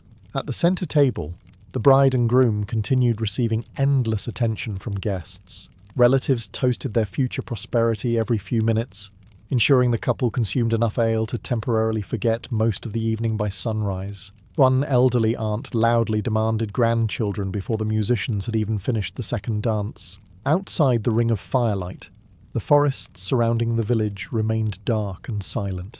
But inside the settlement, warmth and noise filled every corner. Smoke drifted upward into the cold night, while sparks floated through the air like glowing insects. And as the drums thundered louder beneath the stars, the wedding feast became exactly what ancient Gaulish celebrations were meant to be. Part sacred tradition, part political gathering, and part complete public chaos fueled by roasted meat and heroic levels of alcohol consumption. As the night stretched onward and the fires burned lower beneath the stars, the wedding feast slowly entered a different phase. The loudest dancing had begun to fade. Several warriors had reached the advanced stages of drunken philosophy, and somewhere near the ale barrels, two cousins were arguing passionately over whose goat had once bitten a Roman merchant harder. Nobody entirely understood how the argument started, including the cousins themselves. But while much of the village celebrated openly, important conversations were unfolding quietly around the edges of the feast. Ancient Gaulish weddings were not only family events, they were political opportunities. Near the centre tables, tribal elders exchanged gifts beneath the torchlight, while servants carried more food and drink between them. Fine cloaks, decorated brooches, silver coins, hunting spears, carved cups, and imported goods from distant trade routes changed hands throughout the evening. Every gift carried meaning beyond generosity. A necklace might symbolize loyalty between families. A weapon could represent military support during future conflicts. Even livestock communicated wealth and trust. Or, in simpler terms, ancient weddings were partially diplomacy with roasted pork. The bride's father moved carefully between guests, speaking with allied families and neighbouring clan leaders. Marriage strengthened bonds between tribes, reduced tensions, and created obligations that could last generations. A successful union might guarantee military aid during war, or secure access to trade routes and farmland. One poorly handled alliance, meanwhile, could create blood feuds lasting longer than the average human lifespan. Ancient politics tended to be emotionally exhausting. Meanwhile, merchants attending the feast quietly observed everything. Traders from nearby settlements used gatherings like this to establish connections and negotiate future deals. Wine imported from the south, jewellery from distant tribes, salt, furs, and iron tools all circulated through these conversations. A wedding feast in Gaul could easily become half marketplace by midnight. At another table, druids spoke softly with village leaders, while studying the behaviour of the crowd. Maintaining harmony inside a tribe mattered enormously. Public celebrations reinforced loyalty and social order. Feasting together reminded everyone that survival depended on cooperation, especially during harsh winters or coming wars. The bride and groom themselves had become symbols of this unity. Everywhere they walked, guests raised drinking horns toward them.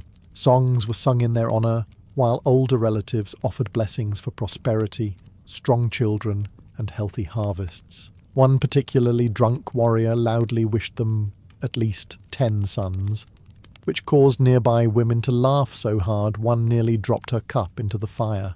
And beneath the music, smoke, and endless noise of celebration, the real purpose of the feast became unmistakably clear.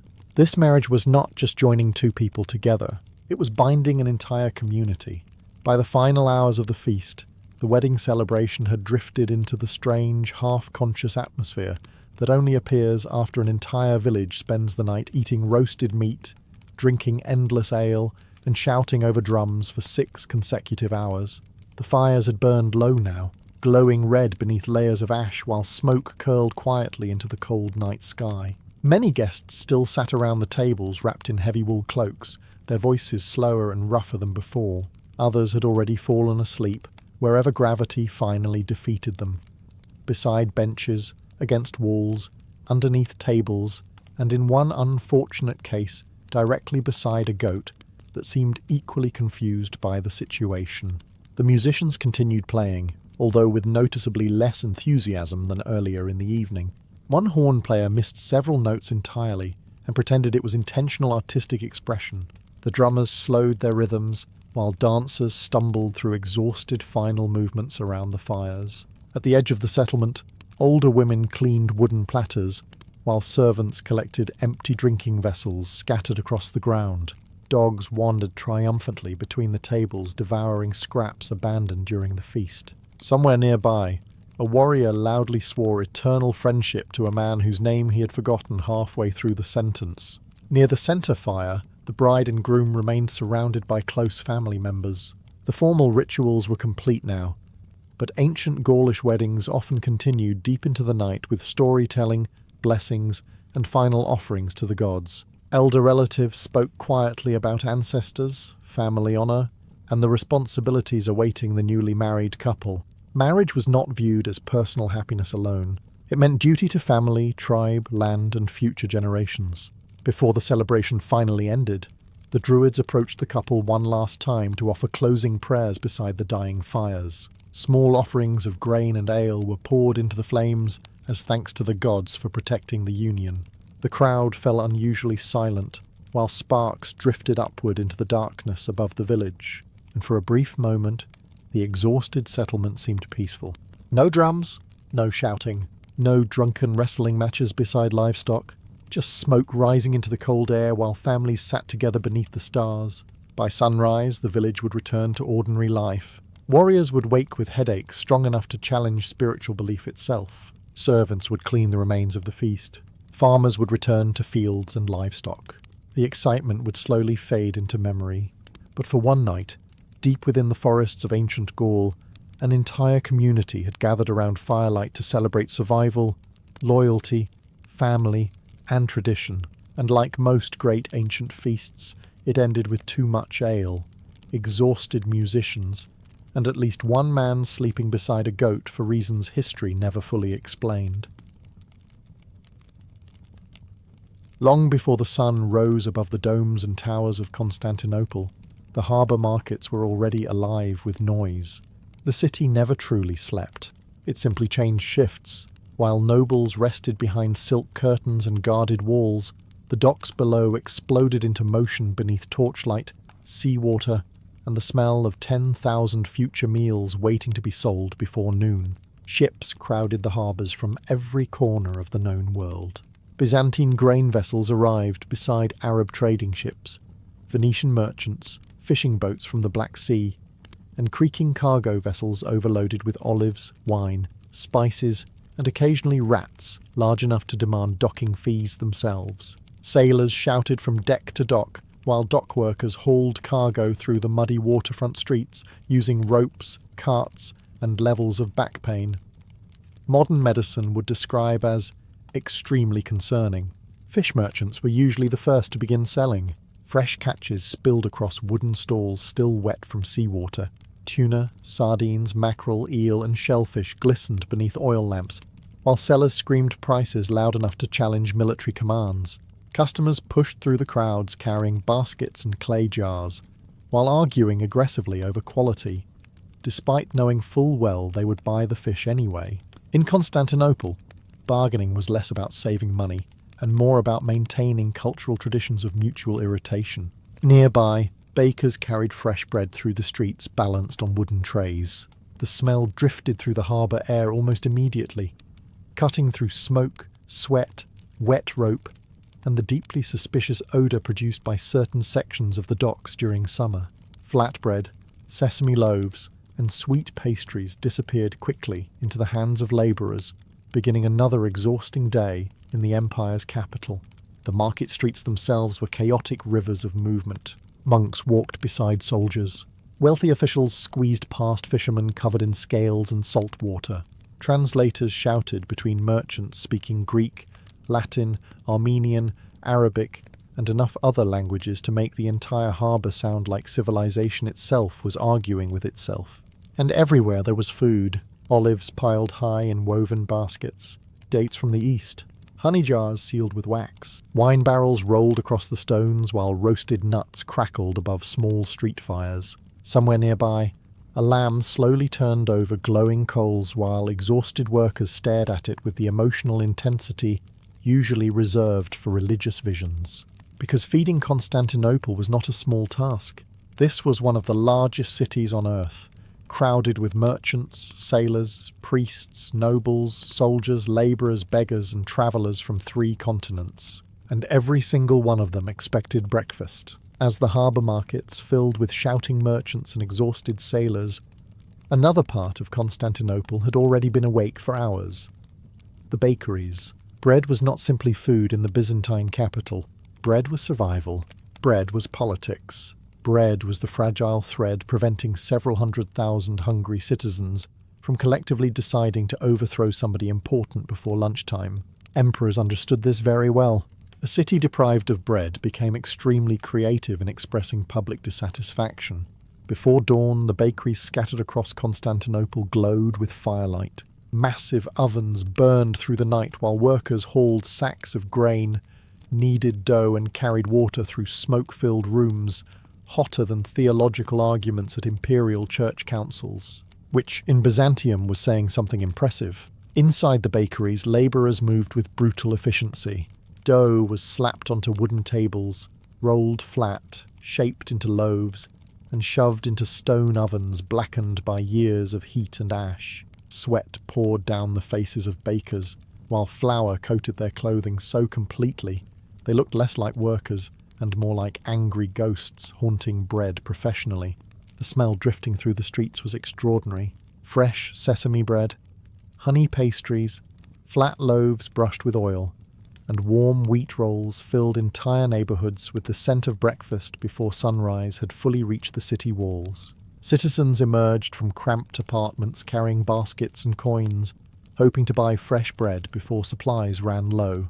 Because in a city this large, hesitation often meant eating yesterday's leftovers, a fate many Byzantines considered personally offensive. Near the busiest markets, bread sellers shouted over one another while balancing trays piled dangerously high with steaming loaves. Children ran between the crowds carrying small purchases home for their families. Monks bought simple dark bread while wealthy households sent servants to secure softer white loaves made from finer flour. Even bread itself reflected social hierarchy. Constantinople had somehow turned carbohydrates into class warfare. Meanwhile, imperial officials quietly monitored grain supplies throughout the city. Feeding Constantinople required enormous shipments of wheat arriving constantly from across the empire. One failed harvest or disrupted trade route could send prices soaring overnight. Riots over bread shortages had erupted before, and Byzantine crowds possessed a remarkable talent for becoming violently political with almost no warning whatsoever. Outside one bakery, labourers crowded around a vendor selling hot bread dipped in olive oil and herbs. Nearby, a sailor devoured an entire loaf while leaning against cargo crates beside the harbour. 2 stray dogs watched him with desperate concentration, usually associated with battlefield survival. And as the morning sun slowly illuminated the golden rooftops and crowded streets of Constantinople, fresh bread continued pouring from the ovens into the hands of a city that never stopped eating, bargaining, praying, working, or complaining loudly about food prices. As fresh bread disappeared into the streets of Constantinople by the thousands, the market districts entered their busiest hours of the morning. The narrow avenues surrounding the forums and harbours became packed with merchants selling olives, spices, oils, dried fruits and luxuries transported across half the known world. Constantinople was not merely a city. It was the centre of an empire balanced directly between Europe and Asia, and its markets reflected that reality every single day. The olive sellers occupied some of the loudest sections of the market. Large clay jars stood beside wooden stalls, overflowing with green, black, salted and oil-cured olives gathered from across the Mediterranean. Merchants shouted prices while offering samples to passing customers using small wooden picks. Buyers squeezed olives between their fingers, inspected colour and texture, and argued over quality with the seriousness of military negotiations. One elderly woman spent nearly 20 minutes accusing a merchant of watering down his olive oil before purchasing it anyway. Nearby, spice traders transformed entire sections of the market into clouds of colour and scent. Piles of saffron, cumin, cinnamon, pepper, coriander and cloves covered long tables beneath hanging fabrics designed to block the harsh sun. Some spices arrived through trade routes stretching all the way toward India and Arabia. Others came through caravans crossing deserts, mountains and territories where bandits considered theft less a crime and more a respectable career path. The wealthy citizens of Constantinople loved imported spices, because nothing displayed status quite like casually seasoning dinner with ingredients transported across continents at enormous expense. A noble woman sprinkling pepper onto roasted lamb was essentially announcing, "Yes, my household can afford flavour from 3 empires away." Meanwhile, ordinary workers crowded around cheaper stalls selling garlic, onions, herbs, nuts, figs and dates. Vendors sliced dried fruit with small iron knives, while children carrying baskets pushed through the crowds, hoping not to lose coins entrusted to them by impatient parents back home. The streets themselves became almost impossible to navigate. Donkeys loaded with cargo squeezed between soldiers, priests, fishermen, sailors, and merchants from distant lands. Greek mixed with Arabic, Armenian, Latin, and countless regional dialects until the marketplace sounded less like a city and more like the entire Mediterranean Sea, trying to conduct business simultaneously. Above all of it hung the smell: olive oil, warm bread, sea salt, roasting meat, incense, wine, spices, sweat, smoke, and animals blended together beneath the morning heat. It was overwhelming, noisy, crowded, and deeply alive. And for the people of Constantinople, this chaos was perfectly normal, because feeding one of the greatest cities on earth required an empire-sized appetite and a marketplace loud enough to match it. As the spice market swelled with crowds and arguments over olive prices reached levels normally associated with border disputes, the smell of roasting meat began spreading through the streets of Constantinople.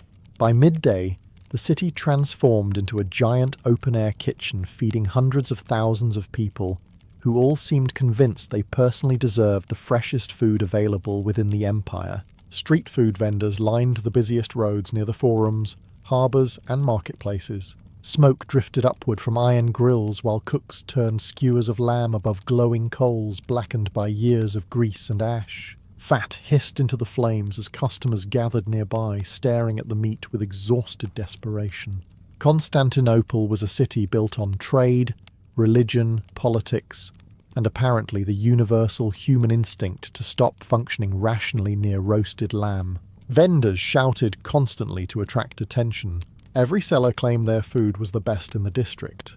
Most were lying, but loudly and confidently, which in large cities often mattered more. Workers crowded around portable food stalls carrying clay bowls filled with lentil soup, onions, beans, and chunks of bread dipped into oily broth. Sailors fresh from the docks devoured grilled fish with their bare hands, while merchants balanced meals and business negotiations simultaneously. Somewhere nearby, a tax official ate honey pastries, while pretending not to notice several vendors quietly avoiding payment. One of the most popular foods came from small carts selling flatbread stuffed with herbs, cheese, or chopped meat. These meals were cheap, filling, and easy to carry through crowded streets. In other words, the medieval equivalent of grabbing something quickly before returning to 12 more hours of labour and public stress. The taverns near the harbour became especially crowded during the afternoon. Wine sellers rolled barrels through narrow streets, while exhausted dock workers packed inside dark taverns filled with smoke and arguments. Sailors from different regions exchanged stories, insults, and occasionally punches over cups of diluted wine. The Byzantine authorities technically preferred order. Constantinople itself preferred noise. Meanwhile, the wealthy citizens of the city enjoyed very different versions of market food. Rich households purchased expensive cuts of meat, imported sauces, spices, and pastries prepared by skilled cooks. Nobles walked through the same markets as ordinary citizens, but experienced them from a safe distance behind servants, guards, and expensive perfume attempting heroically to defeat the smell of fish. Above the streets, gulls circled the harbour while church bells echoed across the city, and below them, Constantinople continued eating. Relentlessly, loudly, and in quantities large enough to make feeding the ancient world's greatest cities seem only slightly less difficult than invading them.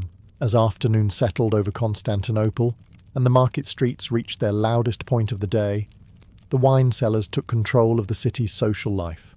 Bread fed the population, meat satisfied hunger, but wine kept the empire talking, negotiating, celebrating, arguing, and occasionally making extremely poor decisions with impressive confidence. The wine merchants moved constantly through the streets, with barrels strapped to carts, pulled by exhausted donkeys. Some sold local wines from nearby Byzantine vineyards, while wealthier traders offered expensive imports arriving from islands across the Aegean or distant Mediterranean ports. Tavern owners inspected the barrels carefully before buying, tasting samples with the seriousness of priests examining sacred relics. Byzantines drank wine daily, although usually diluted with water. Undiluted wine was considered excessive, uncivilized, or something barbarians probably did before falling into rivers. Of course, after several cups inside the harbour taverns, many citizens quietly abandoned these refined cultural standards altogether. The taverns themselves overflowed during the afternoon hours. Near the docks, sailors packed shoulder to shoulder inside dark rooms thick with smoke, sweat, spilled wine, and arguments conducted at full volume. Wooden tables shook beneath clay cups and greasy plates, while merchants negotiated trade deals beside labourers, complaining about taxes, weather, or whichever emperor currently occupied the throne. In Constantinople, political dissatisfaction spread through taverns faster than plague, and usually with even louder shouting. Wine sellers moved between the tables, refilling cups, while musicians played stringed instruments near the walls. Some taverns hosted gamblers tossing dice across worn wooden boards. Others attracted storytellers describing distant lands, sea monsters, battles, or miraculous adventures that became dramatically less believable the more wine everyone consumed. Outside, smaller wine stalls lined the market streets for citizens unwilling to spend hours inside taverns. Workers stopped for quick drinks between errands, while wealthy officials purchased expensive vintages carried home by servants. Even monks occasionally appeared near the wine markets, although they generally attempted to look spiritually conflicted about it. Meanwhile, the harbour district grew even more crowded as evening approached. Sailors unloaded final shipments before sunset, while fishmongers tried desperately to sell whatever remained from the morning catch. Roasted meat still crackled above street fires, while bakers carried out late trays of bread for the evening crowds. And through all of it flowed wine. Cheap wine, expensive wine, sweet wine, sour wine, wine diluted responsibly, and wine consumed with the judgment of a collapsing staircase. Because Constantinople was not merely a city of emperors, churches, and golden palaces. It was also a city where millions of conversations, arguments, friendships, and business deals began with someone saying, "Sit down for a moment, have a drink." Behind the glittering spice stalls, overflowing taverns, and wealthy merchants bargaining over imported luxuries, Constantinople faced a far more difficult challenge every single day, feeding the enormous mass of ordinary people packed inside its walls. Because the capital of the Byzantine Empire was crowded, extremely crowded, narrow streets twisted between apartment blocks stacked several floors high, filled with labourers, widows, sailors, craftsmen, servants, beggars, monks, refugees and families squeezed into tiny rooms above noisy alleyways. Smoke drifted constantly between the buildings while laundry hung overhead like surrender flags from an exhausted civilization. And every morning, these people needed food. The cheaper market districts near the poorer neighbourhoods operated differently from the polished commercial areas visited by nobles and foreign diplomats. Here, sellers shouted even louder, portions were smaller, and bargaining became less of a cultural pastime and more of a survival skill. A single copper coin might determine whether a family ate fresh bread, or stale scraps soaked in thin soup for another evening. Street vendors catered directly to the working poor. Huge cauldrons of lentils, onions, beans, and barley stew simmered above open fires, while exhausted labourers lined up carrying cracked bowls and rough bread. Fish too small or damaged for wealthier customers was salted heavily and sold cheaply near the docks. Vendors fried small cakes made from grain and oil, while children hovered nearby hoping for leftovers or dropped crumbs. The city authorities understood the danger of hunger very well. Constantinople had experienced riots before, and hungry crowds inside a giant imperial capital tended to become dramatic quickly. Grain shipments arriving by sea were carefully monitored, because one disrupted supply line could send food prices exploding overnight. An empire could survive foreign enemies. It struggled considerably more against several 100,000 angry citizens demanding bread. Religious institutions also played a major role in feeding the population. Monasteries and churches distributed food to the poor, especially during difficult seasons or shortages. Long lines formed outside charitable kitchens where monks handed out bread, soup, and watered wine to widows, travellers, and the desperate. Even in one of the richest cities on earth, poverty remained impossible to ignore. Meanwhile, the wealthy citizens of Constantinople passed through these same streets surrounded by servants and guards, carefully avoiding mud, crowds, and eye contact whenever possible. Expensive perfumes drifted behind noblewomen, while nearby labourers carried fish baskets, grain sacks, or construction stones heavy enough to permanently rearrange the spine. And somehow, despite the noise, poverty, overcrowding, and endless demand for food, the markets continued functioning, day after day, feeding one of the largest cities the medieval world had ever seen with bread, soup, olives, fish, wine, and remarkable levels of organised chaos. As evening approached, and the market crowds thickened once again, another group began moving quietly through the streets of Constantinople. The imperial officials responsible for keeping the city fed, taxed, and only moderately chaotic. This was not an easy assignment. Constantinople was one of the largest cities in the world, and its population consumed astonishing amounts of food every single day. Grain, fish, olives, wine, meat, oil, fruit, and spices flowed constantly through the markets, like rivers feeding a restless beast. If that flow slowed even briefly, panic spread quickly through the streets. So the empire watched the markets carefully. Officials moved between the stalls inspecting scales, checking grain quality, monitoring bread prices, and making sure merchants were not cheating customers too aggressively. Minor cheating was practically expected. This was still a Mediterranean marketplace, but if sellers pushed prices too high during shortages or sold rotten food openly, the authorities stepped in before angry citizens decided to solve the issue themselves using bricks. Bread inspectors were especially important. Since bread formed the foundation of the city's diet, the imperial government monitored bakers closely. Bakers caught reducing loaf sizes unfairly or mixing poor ingredients into flour could face fines, public punishment, or temporary closure of their ovens. Nothing attracted public anger faster than bad bread in a crowded capital city already filled with exhausted people. Near the harbour markets, customs officials tracked incoming cargo arriving from across the empire. Grain ships from Egypt and the Black Sea were particularly valuable because Constantinople depended heavily on imported food. Dock clerks recorded shipments, while tax collectors calculated duties on wine, spices, oils, and luxury goods. Merchants naturally complained about taxes constantly.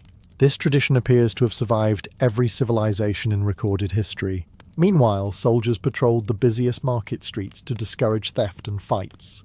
This worked moderately well. Pickpockets still moved through the crowds with remarkable confidence, especially near busy food stalls where distracted customers focused more on roasted lamb than personal security. One thief reportedly stole an entire loaf of bread from a distracted labourer and vanished into the crowd before the man finished arguing over olive prices. At the same time, imperial officials had to balance control with practicality. Too many restrictions angered merchants. Too little oversight angered the population. Governing Constantinople often resembled carrying a burning candle through a storm, while thousands of hungry people shouted contradictory advice from every direction.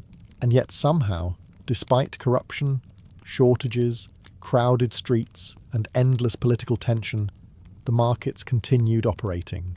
Because beneath the golden domes, marble palaces, and imperial ceremonies, Constantinople depended on something far simpler than glory. It depended on tomorrow's food arriving on time. As darkness settled over Constantinople, the markets did not disappear. They simply changed character. Torchlight replaced sunlight along the crowded streets, while oil lamps flickered beneath wooden awnings and hanging fabrics. The daytime heat faded into cooler evening air, but the noise remained almost unchanged. Merchants still shouted prices. Tavern crowds still argued loudly about politics and religion. Somewhere near the harbour, A sailor was almost certainly losing money gambling against a man named something like One-Eyed Nikos, which should have been an obvious warning to everyone involved. The night markets attracted a different rhythm of people. Labourers finishing long days of work wandered through the streets, searching for cheap meals and wine before returning to cramped apartments. Sailors freshly arrived from distant ports explored the markets carrying foreign coins and questionable confidence. Wealthier citizens emerged in fine clothing surrounded by servants, enjoying the cooler temperatures while pretending the city smelled significantly better after sunset. It did not. Street cooks remained busy late into the night. Roasted lamb still turned slowly above glowing coals, while fish vendors fried the final catches of the day in large pans of oil. Sweet sellers displayed honey pastries, sesame cakes, nuts, and dried fruits beneath lantern light that made everything appear slightly more luxurious than it probably was. Hungry customers crowded around the stalls, carrying clay cups of wine and fresh bread still warm from evening ovens. The sounds of Constantinople echoed endlessly through the narrow streets.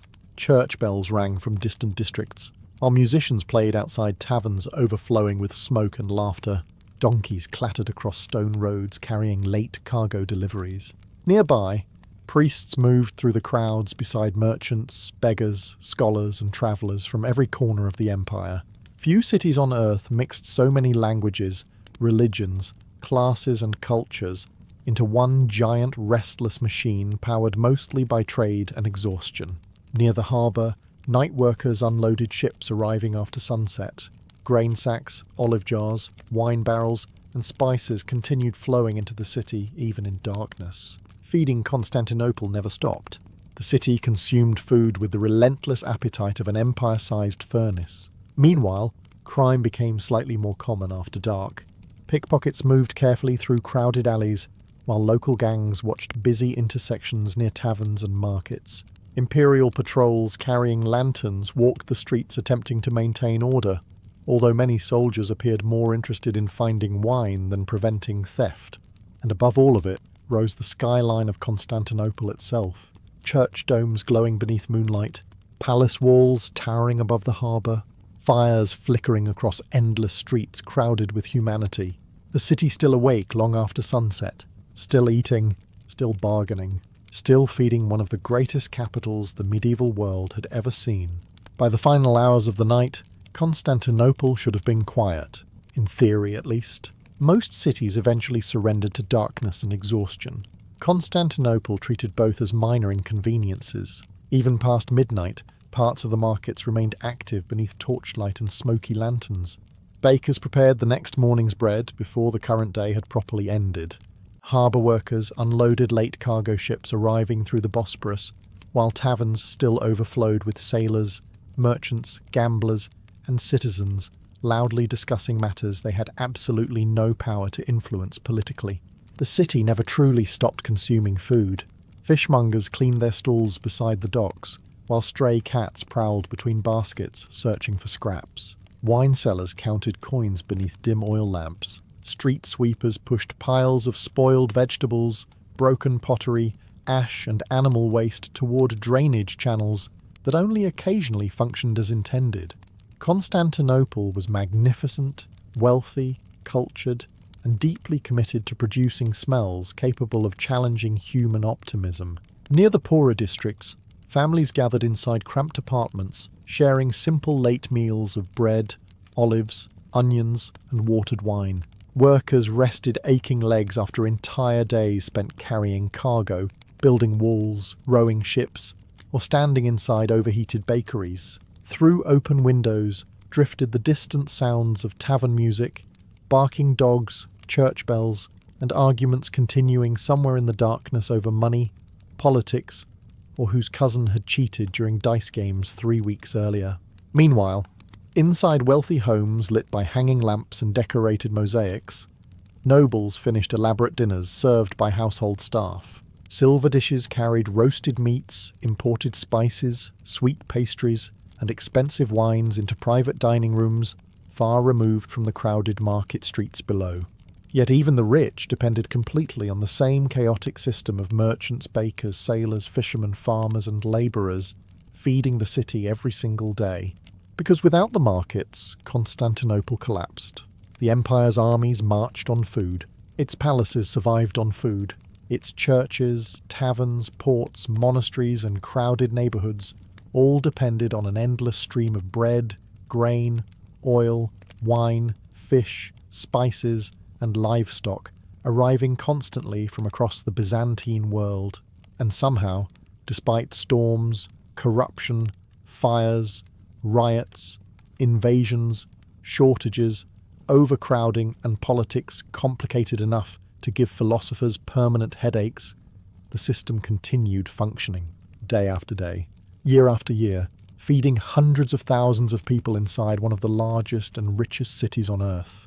And as the final lanterns flickered beside the harbour, and the first bakers prepared tomorrow's bread beneath glowing ovens, Constantinople continued doing what it had always done best, surviving through trade, noise, ambition, and extraordinary amounts of food. The Harvest Festival did not begin with music or dancing. It began with exhaustion. From sunrise until the final light of evening, the villagers worked through the last day of harvest beneath cold autumn skies. Men cut wheat with aching backs, while women gathered vegetables into baskets already stained with dirt and crushed leaves. Children carried bundles smaller than the adults, but complained twice as loudly about it. Oxen dragged overloaded carts through muddy paths, while crows circled the emptying fields as if personally offended somebody had stolen their free food. But despite the exhaustion, something in the air felt lighter. The grain had survived the season. That alone deserved celebration. In medieval villages, a failed harvest meant genuine disaster.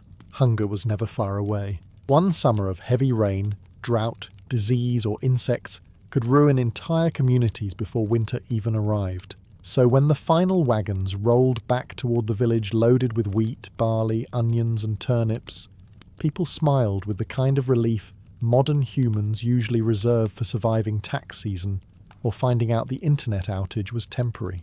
The villagers gathered near the centre square as the last carts arrived. Farmers covered in mud climbed down slowly from the wagons, while neighbours inspected the harvest piles with open satisfaction. Some women crossed themselves in gratitude. Others immediately started calculating how much food might still remain by February.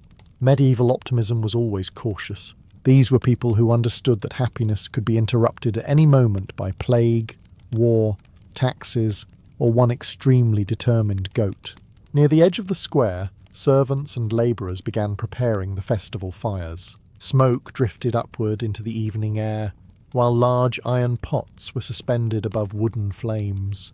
The smell of roasting onions and fresh bread slowly spread through the village, replacing the usual sense of wet straw, livestock, and human fatigue. Meanwhile, the ale barrels arrived. Several men rolled them into the square carefully, treating them with more respect than some local nobles received.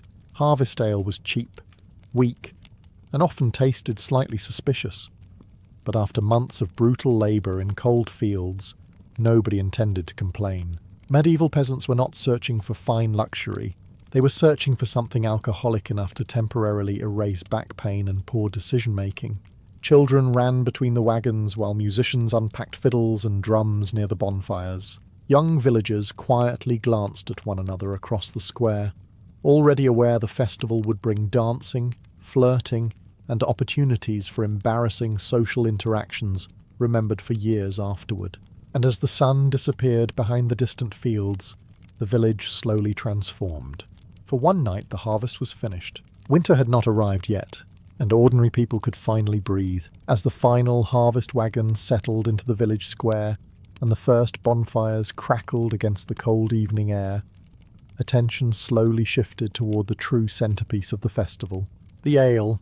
Not good ale, of course. Nobody in an ordinary medieval village expected sophisticated brewing techniques or delicate flavours with notes of oak and berry. Harvest ale was cheap, cloudy, weak enough to confuse modern drinkers, and occasionally contained mysterious floating particles best ignored for emotional stability. But after months of hard labour in muddy fields, it was magnificent. The brewers had been working for days preparing enough ale to survive the festival. Large wooden barrels stood beside the square, leaking slightly onto the dirt, while men carrying ladles sampled the contents repeatedly under the noble excuse of checking quality. By sunset, several of these quality inspectors had already become suspiciously cheerful.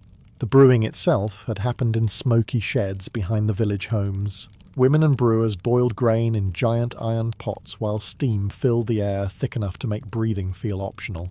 Barley, oats, and leftover wheat from the harvest were mixed into hot water before herbs were added for flavour. Medieval ale usually spoiled quickly, which suited villagers perfectly because patience was not traditionally associated with alcohol consumption. Children watched the brewing process carefully from a distance, mostly because adults kept yelling at them to stay away from the boiling pots. One boy ignored these warnings entirely and nearly fell into a barrel before being rescued by an aunt with reflexes sharpened through years of surviving medieval childcare. As darkness settled over the village, the ale finally began flowing into wooden cups. Farmers gathered near the barrels first, drinking deeply while sitting on overturned crates and wagon wheels. Conversation grew louder almost immediately. Men who had barely spoken during the exhausting harvest suddenly developed passionate opinions about weather patterns, local politics, and wrestling ability from 20 years earlier. One elderly farmer insisted he could still defeat any man in the village despite struggling visibly to sit down without assistance. Nearby, musicians tuned fiddles and pipes beside the fires while villagers passed cups from hand to hand. The ale loosened nerves quickly, especially among younger villagers hoping to impress someone during the evening dances later on. Nothing encourages terrible flirting quite like weak alcohol consumed rapidly in cold weather. Meanwhile, the village priest attempted to maintain dignity while quietly accepting a second cup himself. Medieval festivals often balanced religion and chaos together in deeply uncomfortable harmony, and as laughter spread through the square beneath drifting smoke and torchlight, the festival finally began feeling alive. The fields were empty, the grain was stored, the ale was flowing, which meant medieval peasants could finally dedicate themselves to their second greatest skill after farming, making questionable decisions during community celebrations. As the ale barrels grew lighter and the villagers louder, the smell of food slowly took control of the entire festival square. Smoke rolled upward from the bonfires while hungry crowds gathered around the cooking fires with the desperate concentration of people who had spent the last 3 months surviving mostly on bread, onions, and stubbornness. Tonight was different. Tonight there was meat. Large pigs turned slowly on wooden spits above glowing coals, while fat dripped into the flames with loud hissing sounds that made nearby villagers visibly emotional. Chickens roasted beside them, while iron pots filled with stew bubbled over the fires. The smell spread through the village streets so powerfully that even the dogs stopped fighting for a moment, just to stare respectfully at the food. Women moved constantly between the fires, carrying trays of fresh bread, oatcakes, roasted roots, and meat pies. Some balanced entire baskets on their hips, while simultaneously shouting instructions at children, arguing with drunk husbands, and preventing cats from stealing dinner. Medieval village women possessed organizational abilities modern military commanders would have admired deeply. Fresh bread arrived from the ovens, still warm enough to burn careless fingers. Thick brown loaves covered the tables beside wheels of cheese, apples, turnips, onions, and bowls of butter. Villagers tore bread apart with rough hands blackened from harvest labour, while steam drifted upward into the cold autumn night. Near one of the largest fires, the village butcher carved roasted pork into uneven portions, while pretending not to notice several children circling nearby like tiny, starving wolves. One boy successfully stole a piece of crackling before immediately tripping into mud 2 steps later.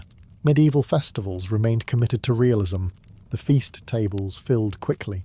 Farmers sat beside blacksmiths, labourers beside millers, old women beside loud young men already halfway into disastrous flirting attempts, fueled by cheap ale and excessive confidence. Wooden cups slammed against tables while laughter echoed across the square. For one evening, nobody cared much about debts, taxes, aching backs, or the possibility of winter disease waiting patiently a few months away. Even the local Lord Steward joined the celebration from a safe distance near the edge of the square, carefully pretending to enjoy peasant food while clearly terrified by how close everyone stood to him. Medieval class systems became slightly blurrier during festivals. although not blurry enough for anyone to forget who collected taxes later. And as more meat disappeared from the spits and fresh bread continued arriving from the ovens, the festival settled fully into celebration. The harvest was done. The food was plentiful. The ale was working. And somewhere in the darkness behind the tables, one pig was quietly beginning to reconsider its current level of supervision.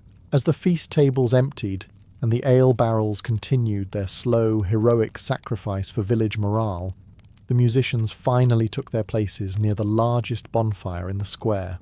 This marked the official beginning of the dancing portion of the harvest festival, a medieval tradition proving confidently that rhythm was entirely optional. The fiddlers started first. Sharp strings cut through the cold night air, while drummers pounded heavy rhythms beside the fires. Wooden flutes joined in soon afterward, slightly out of tune but energetic enough that nobody cared. The music echoed across the fields surrounding the village, while sparks drifted upward into the darkness like glowing insects escaping the celebration. Villagers gathered around the fires almost immediately. The younger men stepped forward first with exaggerated confidence, smoothing hair, adjusting belts, and pretending they had not spent the previous hour nervously rehearsing conversation in their heads beside ale barrels. Young women stood nearby laughing together while carefully pretending not to notice any of it. Medieval flirting depended heavily on pretending complete emotional indifference, while staring constantly at the same person for 6 straight hours. Then the dancing began. Some couples moved surprisingly well, spinning carefully through the mud while musicians increased the tempo. Others danced with the coordination of collapsing farm equipment. Boots slammed into puddles. Elbows collided with faces. One man accidentally stepped directly into the bonfire circle, before being pulled backward by 2 horrified relatives and one very amused blacksmith. Nobody stopped dancing. That was the important part. Harvest festivals were not elegant noble celebrations held in polished halls beneath chandeliers. These were village gatherings filled with exhausted farmers celebrating temporary survival before winter arrived to ruin everyone's emotional stability again. Precision mattered less than enthusiasm. Meanwhile, older villagers sat near the tables watching the younger generation embarrass themselves publicly. Elderly women whispered commentary about potential marriages, while old farmers shouted advice nobody asked for. One grandfather claimed he had once been the finest dancer in 3 villages, despite moving now with the structural flexibility of damp firewood. The ale continued flowing heavily. Young men grew braver. Conversations became louder. Compliments became less intelligent. Somewhere near the edge of the square, 2 labourers attempted to dance on top of a wagon and immediately fell off together into a pile of straw. The crowd applauded politely out of respect for commitment. And through all the smoke, laughter, music and terrible rhythm, the festival square felt alive in a way medieval villages rarely did. For one night, the fields were silent. The harvest was safe, and ordinary people could forget hardship long enough to dance badly beside a fire under the autumn stars. As the dancing grew louder, and the musicians drifted deeper into songs held together mostly by optimism and ale, the harvest festival entered its most dangerous stage of the evening. Young people started talking to each other. For much of the year, medieval village life offered surprisingly few opportunities for romance. Most days involved exhausting labour, crowded homes, suspicious parents, church supervision, livestock emergencies, and neighbours capable of noticing emotional tension from distances normally associated with military scouting. But harvest festivals were different. Tonight, the entire village gathered beneath firelight. Music filled the square, and cheap ale lowered social fear just enough to create confidence far beyond its natural limits. Near the bonfires, groups of young women stood together laughing while pretending not to notice nearby men staring at them with the subtlety of hunting dogs spotting rabbits. Young men approached cautiously, adjusting belts, smoothing hair, and rehearsing opening lines that usually sounded much smarter inside their heads. One farmer's son attempted to impress a girl by describing how quickly he could stack grain sacks during harvest season. Another tried discussing his family's pig ownership with the intensity of a royal diplomat negotiating peace treaties. The girl nodded politely while clearly reconsidering every life decision leading to this conversation. Meanwhile, the village girls were hardly passive observers. Many wore their best wool dresses and braided ribbons into their hair for the festival. They danced together near the fires, exchanged whispered gossip, and quietly judged the young men attempting to impress them through feats of strength, drinking, or deeply unnecessary shouting. Medieval romance often resembled livestock auctions performed emotionally. The ale made everything worse, or better, depending on perspective. Young men became dramatically more confident after several cups, which usually resulted in louder jokes, reckless dancing, and increasingly ambitious flirting attempts. One labourer tried singing to a girl beside the bonfire before forgetting half the words midway through and accidentally insulting her uncle instead. The musicians continued playing anyway. Medieval villages survived through resilience. Parents watched carefully from nearby tables. Older women especially monitored the festival with terrifying awareness. A mother could identify romantic interest from across a crowded square while simultaneously serving bread and criticising the village baker. Several fathers sat with arms crossed beside the fires, pretending calm while mentally preparing to murder whichever idiot spoke to their daughters incorrectly. Still, beneath the awkward conversations and second-hand embarrassment, something genuine existed inside these festivals. Courtships began here. Future marriages formed beside the music and bonfires. Entire families sometimes started because two exhausted peasants danced badly together after harvest season, while sharing weak ale beneath the autumn sky. And somewhere nearby, hidden behind a wagon and several barrels, one couple had already discovered that harvest festivals also offered excellent opportunities to disappear briefly from parental supervision. Medieval villages noticed this immediately, of course. They just pretended not to. As the night deepened, and the ale reached the point where everyone suddenly believed themselves unusually talented, the harvest festival shifted toward competitive games. This was an important medieval tradition, allowing villagers to strengthen community bonds through organized humiliation. The wrestling matches began first. A rough circle formed near the bonfire while villagers crowded around cheering loudly for friends, relatives, and occasionally complete strangers they had chosen to support, based entirely on beard quality. The rules were simple: throw your opponent into the mud before he did the same to you, which happened immediately. The village blacksmith entered first, built like a castle wall with arms thick enough to bend horseshoes without apparent effort. He defeated two farmers in rapid succession before lifting a miller completely off the ground and accidentally throwing him into a basket of onions. The crowd exploded with laughter, while the miller emerged smelling aggressively seasoned. Nearby, children played simpler festival games involving apples, sticks, and reckless disregard for personal safety. Boys climbed wagon wheels while girls chased one another between the tables carrying stolen pastries. One child somehow acquired an entire roasted chicken leg and vanished into the darkness before any adult could identify the theft. Medieval survival instincts developed early.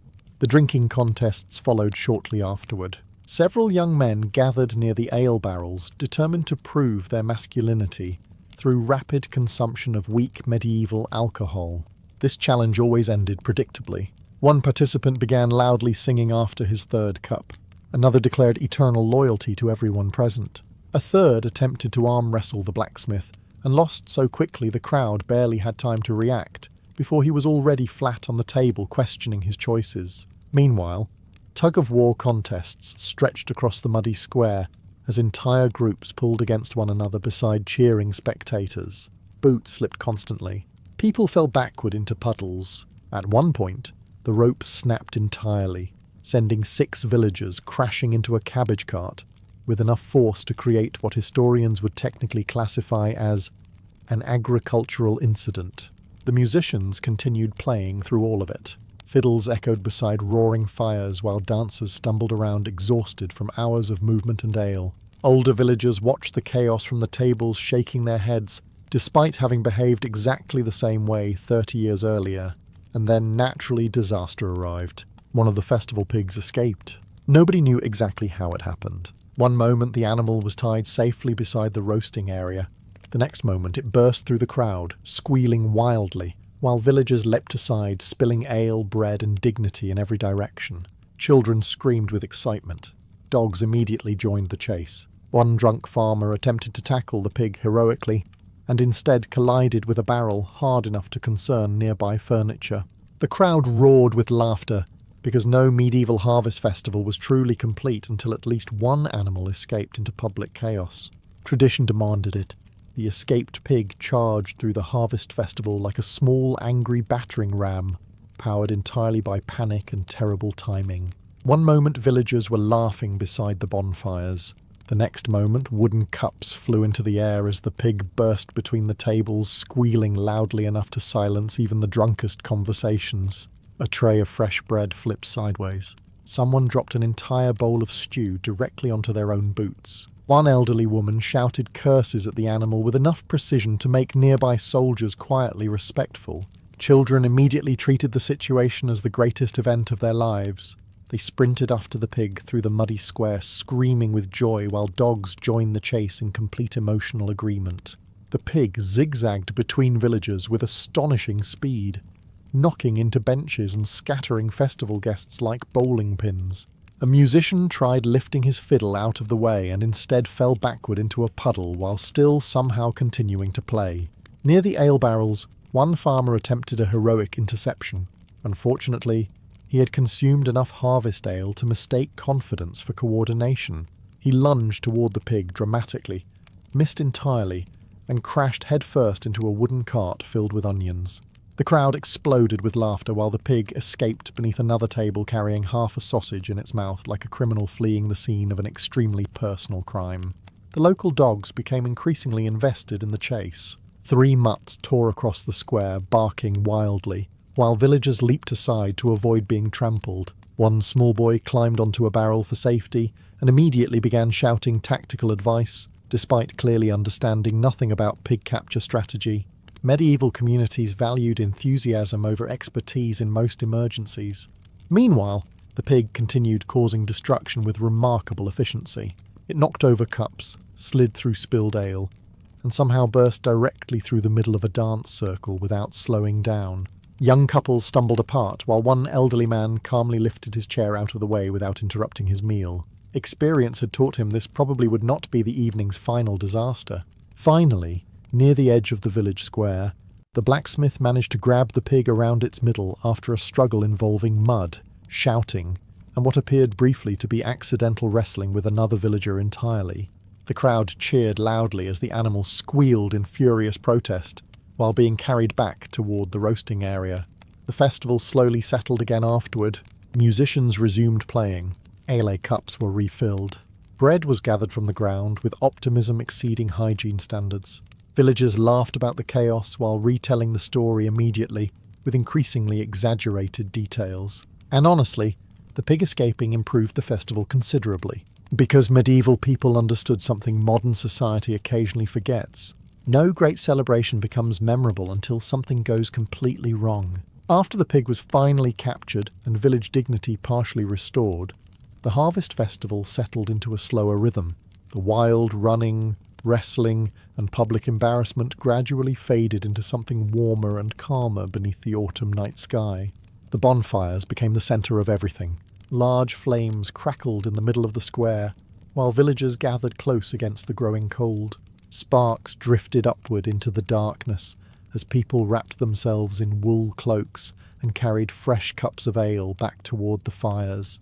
The younger children had finally begun falling asleep against parents or older siblings, exhausted from hours of chasing dogs, stealing food, and surviving medieval childhood with suspicious success rates. The musicians played softer songs now. Fiddles and flutes echoed gently through the square while villagers sang together beneath the stars. Some songs told stories of harvests, old battles, saints, or local legends.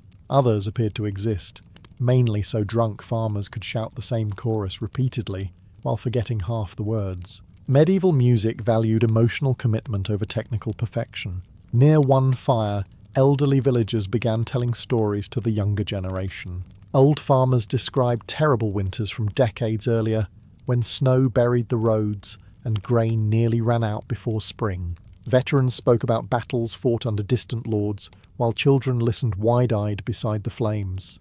According to one grey-haired man, he had once fought off 3 bandits armed only with a shovel, and good Christian anger. Nobody fully believed him, but the story improved dramatically every year, and honestly, that was what mattered. Meanwhile, young couples drifted quietly away from the loudest parts of the festival. Some walked along the edges of the dark fields beneath moonlight, while others sat together near smaller fires, speaking softly enough to avoid public gossip for at least several minutes. Medieval villages lacked privacy almost completely, so harvest festivals offered rare chances for conversation, without immediate supervision from relatives, priests or neighbours professionally dedicated to monitoring romance. The food continued circulating late into the night. Cold bread, leftover pork, roasted apples, nuts and ale passed from hand to hand while villagers stretched tired legs beside the fires. Smoke clung to clothing and hair while the square glowed warmly against the darkness surrounding the village. And for a little while, life felt unusually peaceful. No harvesting remained. No taxes were due tonight. No lord demanded labour in the fields tomorrow morning. There was only music, firelight, laughter, and the comforting feeling of surviving another growing season together, which, in the medieval world, counted as genuine happiness. By the final hours of the night, the harvest festival had transformed into the slow collapse of an exhausted medieval village, attempting to remain awake through sheer determination and increasingly poor decisions. The bonfires burned lower now, glowing red beneath thick layers of ash, while smoke drifted quietly across the square. Many villagers still sat around the fires wrapped in wool cloaks, speaking in softer voices after hours of singing, dancing, shouting, and chasing livestock through public spaces. Others had surrendered completely. Several farmers slept directly on benches, while one man somehow managed to fall asleep sitting upright beside an ale barrel still holding his cup. Nearby, two musicians continued arguing about song lyrics neither of them fully remembered anymore. A dog curled beneath the feast table surrounded by abandoned bones with the expression of a creature who believed this had been the greatest night in recorded history. The square itself looked devastated. Bread crusts, spilled ale, muddy footprints, broken cups, ashes, cabbage leaves, and abandoned cloaks covered the ground beneath the torchlight. One overturned wagon still leaned sideways from the pig chase earlier, while several exhausted women stood nearby already discussing how much cleaning awaited them at sunrise. Medieval festivals created wonderful memories and catastrophic messes in roughly equal proportions. Near the remaining fires, the older villagers continued talking quietly about the harvest ahead. Even during celebration, medieval people never forgot reality for long. Winter was coming. Food would need rationing carefully. Livestock had to survive the cold months. One poor season could still destroy everything. But tonight, at least, the village had enough. Enough grain. Enough bread. Enough ale.